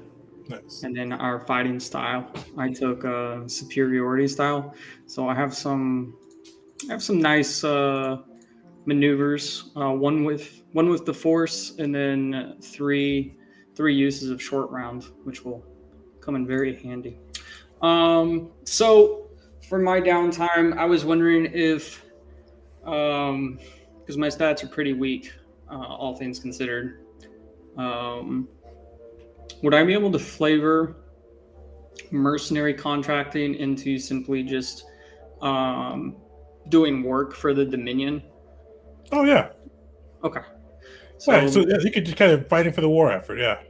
Perfect. Because and part of that is, making the name for myself and striking fear into the Yuzong Fong, whether that is pointless or whatever, it hasn't stopped me, and that'll continue to be my striving effort. So I'm going to use charisma to do the intimidation check for it. So before I forget, I will minus 100. So... And then, excuse me, intimidation. Do good. Let's go. All right, that's not too bad.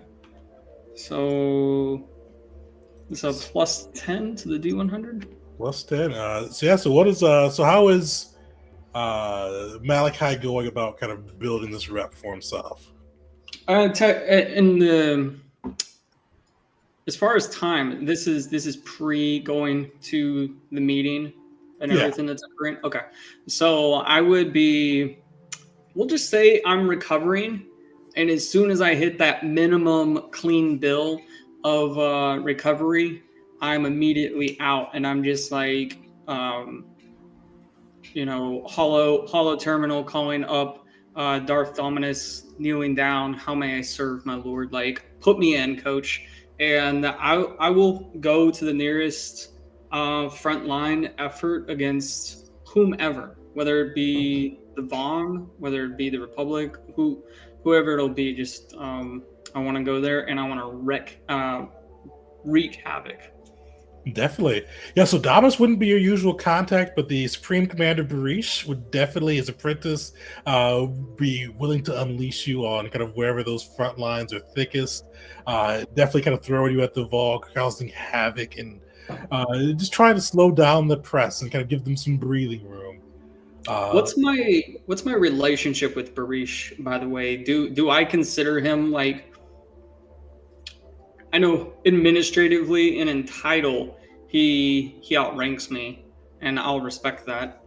But would I refer to him in any sort of like higher title or capacity? Would I?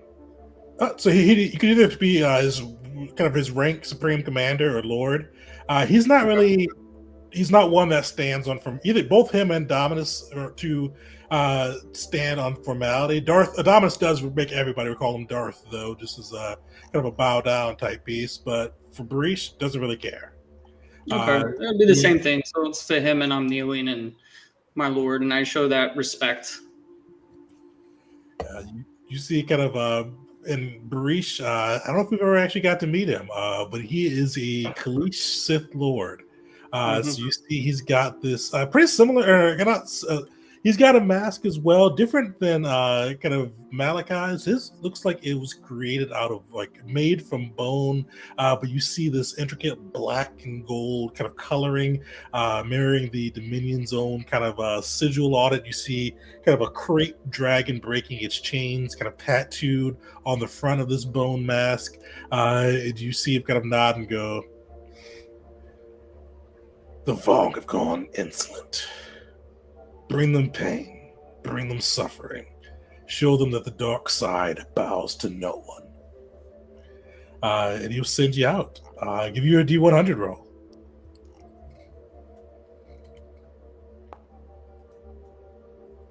82, solid. So with mercenary work, you complete a moderately difficult job. You get. Were you doing just 1 week or 2 weeks of this? I'm actually gonna go for 2 weeks of this if I can. Oh, perfect. Yeah, so you gain after you kind of complete this, you sent out to intercept a Yuzon Vong task force that had landed on a planet that the Dominion still controls, and you're able to take them out without them being able to gain the intel they need. How does Malachi take them out? I've become a little bit more tactical for reasons. So a little bit more reconnaissance before just jumping straight in. But as soon as I'm sure of numbers and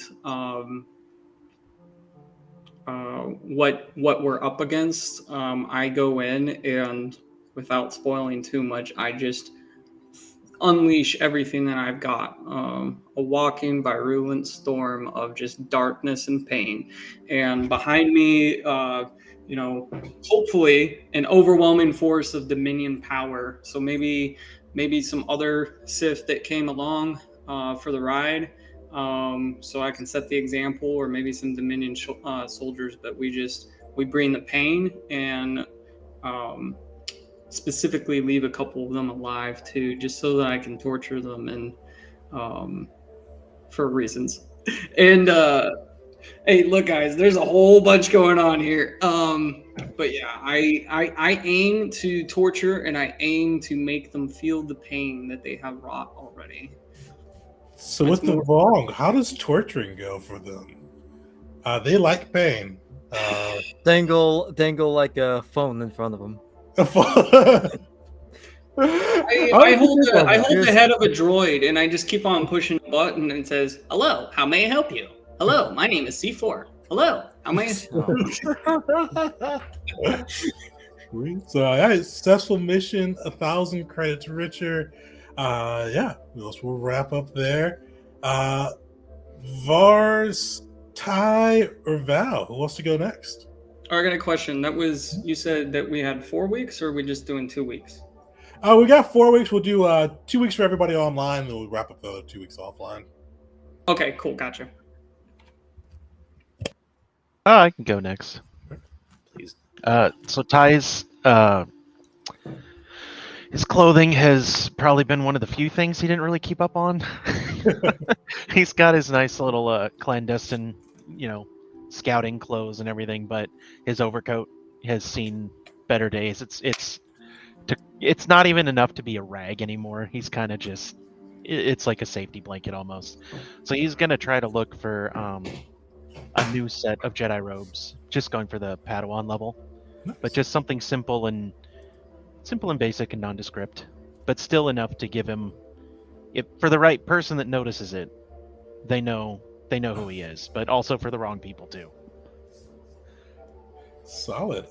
Give me let me pull up the buying enhanced items rule and finding them. Yeah, I do not like these rules they've got for these.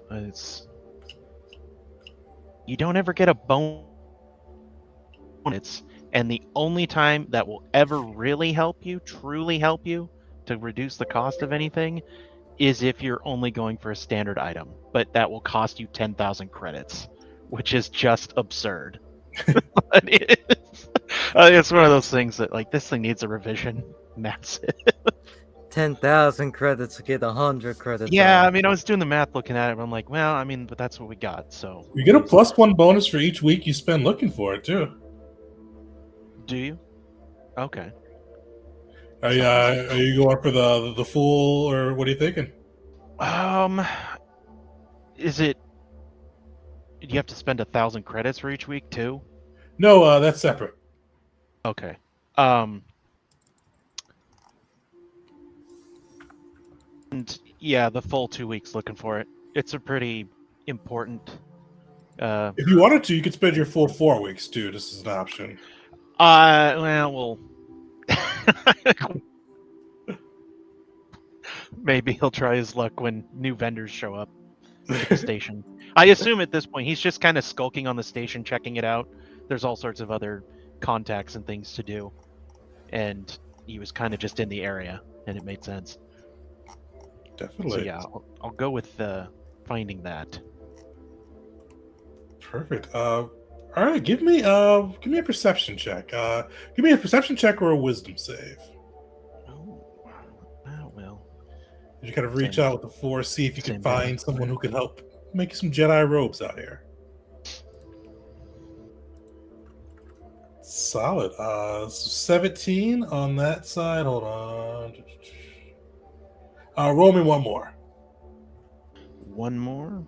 Another perception check. Nice. Oh. Fortunately, it's the lower of the two, but luckily this is only a premium item, so you do find it. All right.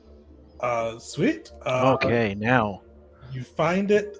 We got to figure use out my social skills to talk it down. Roll me a D100 now. Okie dokie. Ooh. 96, solid. Yeah, so you kind of hunt around through the space station, opening yourself up to the Force, and you find this vendor, just kind of this old Twi'lek, and kind of to the Force, you feel like a spark of it, like someone that's sensitive to the Force, but definitely not one that ever was strong enough to be a Jedi or Sith. Just somebody that kind of just feels kind of the small eddies and currents of the Force. They are willing to be able to sell you or kind of make you your own kind of Jedi robes. And which one are you doing? Are you doing Jedi robes or the Padawan robes?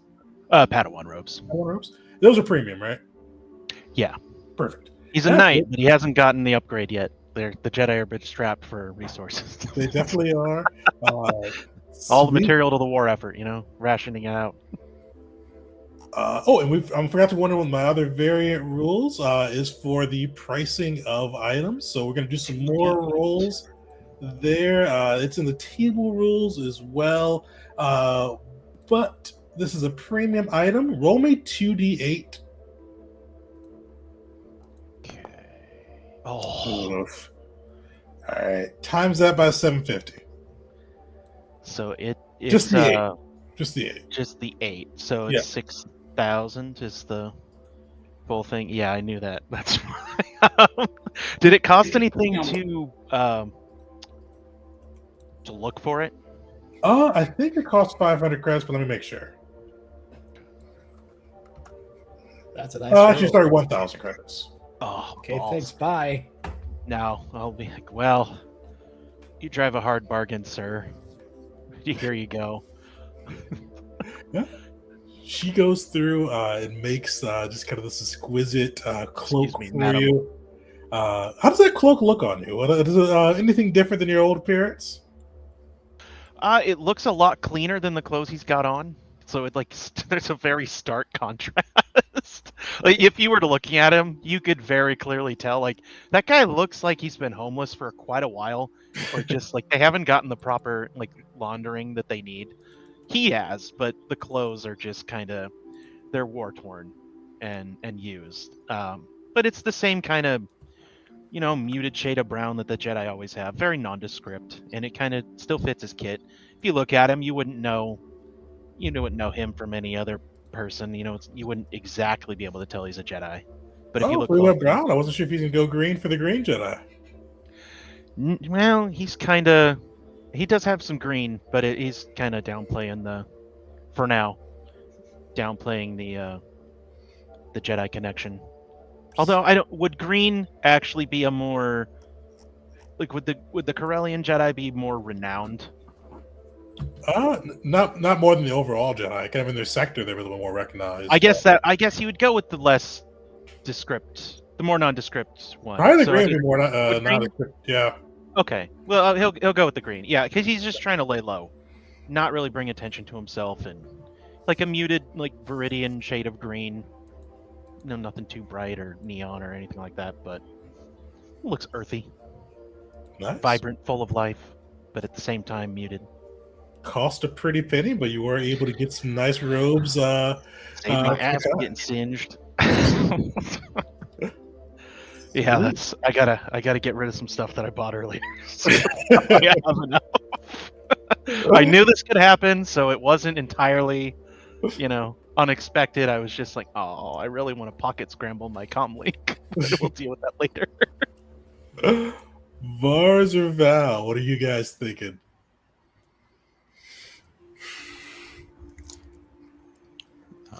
Unless Nah, you want to man. go Vars. Yeah, I guess. So Val, he's just going to be hunting some Yusong Bong for the huts. So I guess mechanically, however you would want to do it, either I can do the bounty and honey downtime, or if I wanted to give the huts the credit, I don't know if that would play into the new faction system or if we're using that yet. So not using that piece yet. So these ones are kind of purely for you guys right now. Yeah. Okay, yeah, he's just gonna do.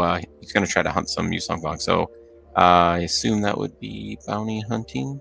Definitely. Right. What do I roll? And how does Val usually try to kind of sniff out these Yuzon Vong? Yeah, so he usually gets like a hint of who they might be, but he'll usually track and try to follow them from a distance without being noticed to kind of confirm, at least in his own mind, that they are Yusong Vong before he challenges them to a duel. Nice. Give us a survival check. All right.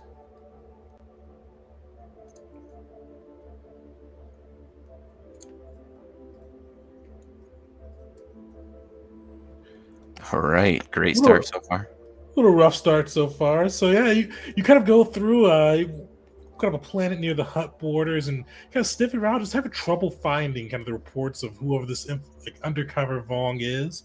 Kind of it's a little hard start, but let's see if we can bring it home. So you don't get a bonus to your D100 roll, so this is all on the D100. All right, so 1D100. Big money. Nice. Could have been worse. Yeah. Somehow, and I'll let you kind of figure out what that somehow is. You still find your target. Even with kind of that rough start, not really finding any tracks, not finding any clues to him, you come up and get this Yuzon Vong operative who've been kind of infiltrating one of the hut worlds, causing chaos, kind of trying to get people to rise up and revolt against the huts. You're able to sniff him out and find that he was in fact a Yuzon Vong operative placed by the intended class. How did Val find him? What did he? What turned his luck around? Yeah, so he was he was following this guy around that he got these intel from the huts for a few days. Clearly, that wasn't the guy. So Val just got frustrated. In the middle of the night, just jumped down, pointed at a guy, announced himself as Val, and that he was going to slay Yusong Vong. And the random dude threw a slug bug at him. Oh my god. You see surprise on this guy's face, and he just yells, he kind of yells Yuzon Vong out at you with expletives, hurls that slug bug, but you're able to take him down, and you have a fight with him. How'd that fight go for you? Is that fight a worthy one? Has he become a worthy opponent? I don't know. Does he leave with all his hands? Let's see. Yeah, so he was actually more surprised than anyone that he actually got that right. So he was caught a little off guard. The guy got a little bit of a jump on him, but he quickly dispatched him. But it was maybe a little bit harder than he thought. But yeah, he did give the guys a warrior death, and walked away unharmed. So you see, as you're losing his life, you do see Kaz has like a smile, a grimace between a smile, as he goes with his honorable death. Sweet. So you get that. You gain 1,000 credits as well. So you get some paper. Oh, and I forgot to ask you, what is your splash class? Monk. Monk. Nice. I don't think I asked you, Ty. What was your splash class? So with being on the battlefield constantly, he's kind of learned how to quick fire off powers, even though he deals more on the healing. And I took distant and twinned as his usual force empowered casting. I got the splash class for fighter that lets you take the maneuver, and I took was it short round? It gets you 3 uses of converting an action power to a bonus action. Did everybody but our fighter choose fighter? Yeah, What makes that the war effort? One monk. Yeah. Well, he wouldn't be able to choose fighter because you can't have any classes in fighter. Oh, yeah. So he could have taken fighters. Valid bars are our fighters. But Yeah, maneuvers are great. They're great, and they give a lot of casting potential. You guys are fighting in a war effort, so it definitely makes sense. I had just said, like, I haven't seen anybody do this before. And here it is. You'll never guess what my splash class was. Yeah, what was your splash class? Monk. Oh my god. I'm surprised you didn't take like a force casting class since you got those lightsaber lessons. I don't know how to the force. You did a cast. You did. Oh yeah, wait. Oh yeah. I don't know that, like, we're all one gobbledygook. Didn't you like laser swords? Oh, you got a lightsaber from killing a Sith, right? Was that forever ago? And it's like, this is good for opening doors, I guess. I don't know. a universal cutting tool? Yeah, it's got a nice handle. So Vars, Vars what is does he simple. do for his downtime? Man, he's just in the war effort, man. He's fighting. What would make the most sense for that? We can do mercenary work for that. So right now, is he kind of doing? Because right now the Mandalorians are doing a mixture of 2 things. They're helping the Hutts kind of a little bit down with some of the border skirmishes near their area, but they're also doing some hit and run tactics on the Vong fleet that's perked right out of the Mandalore sector, kind of going into hostile territory, blowing up some poodoo, and getting out quick. What type of operation would Vars be looking for to assist with? I don't want to help no damn Hutts. Yeah, so let's kill some Vong and protect the fatherland. Protect home. All right, mercenary work. So yeah, your choice: intimidation, athletics, or even survival, if you'd like. For it's athletics. Yeah. Okay. Perfect. All right, and away it goes. Nice. Hey. Yeah, you guys get in, and actually, Vars, are you operating in space or in kind of on a hostile planet? How are you operating? Because you've got your full Beskar garb. You can breathe in space, right? For an hour at a time. So, you know the Mandalorians from Invasion. That one of their favorite strategies was blowing ships up from outside using people. Are you doing that? Or are you going into hostile ground targets? Let's get familiar with those damn rock things. The skippers? Yeah. Of course, skippers, yeah. All right. Well, that's so you got an 18 there. So you get a +10 to your D100 roll. Mission starts off well. You got you and your squad. Darkest space, waiting for this ship to revert to from hyperspace. You see this massive coral Yuzon Vong frigate show up. See how you guys do. Yeah. All right.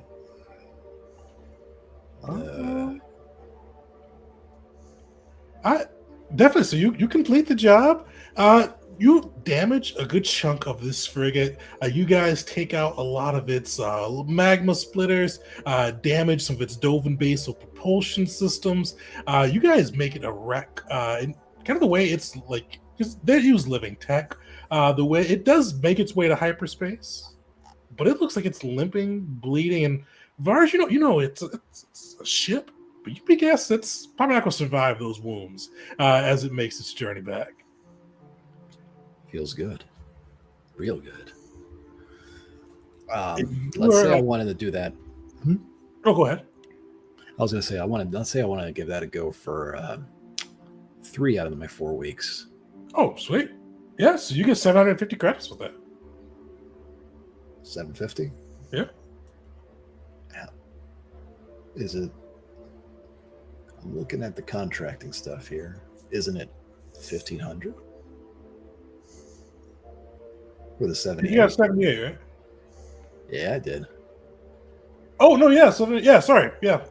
Hell yeah. All right. I bumped you down to, yeah, so it is 1,500. It's cool. I don't think it was on purpose. I was like, no, I like my boys poor. All right. That last week. All right, this is more of a mechanics question, and depending on this answer, maybe it'll be 4 weeks of blowing up long ships. So the prototype armor that Vars got from his exploits back in campaign 1, can he slap modifications into that thing? Unfortunately, not with that one. You need one of the chassis ones to be able to add additional pieces onto it. All right. But I think there's still, and we'll resolve this one offline, but there is still a piece of the Mandalorian armor that he doesn't have. Like, these are the crush gauntlets or something you don't have. Yeah. Yeah. Those are a little more up there. Yeah. I would just take a quick little. At a superior item. It's advanced. Oh, yeah, that's gonna be. So advanced is like I might have to sell a ship to make it happen. And that's for a nice down payment on the like I get half a glove. Come on, lay away. But they give you Yeah. 21 strength and they stack with all the other stuff too. Yeah, and they give you a nice, yummy 21 AC. But that's Right on loan, you die, you don't have to pay it back. It's also good. It also makes you resistant to kinetic and energy from unenhanced sources. Yeah. Man, I ain't got that. So I don't got we'll that resolve that one scratch. offline. But yeah, so this was you got to meet the crew a little bit, see some of the rules we'll be running. But yeah, we'll be running this every other Tuesday. So the next one will be the 25th of July. Tuesday, 7 p.m. Eastern time. We'll now be on YouTube versus Twitch. So you can come right to T&J Gaming to watch. And yeah, we'll be kicking this off and figuring out to get to see everybody meet each other as they come through. And you can see how it plays out from there. So join us there, see how our heroes are able, or I say our heroes are defenders of the galaxy. Heroes they may not all be, are able to defend the galaxy from the Yuzon Vong, and who ends up in control of the galaxy at the end. So come through for that. But till next time, everybody.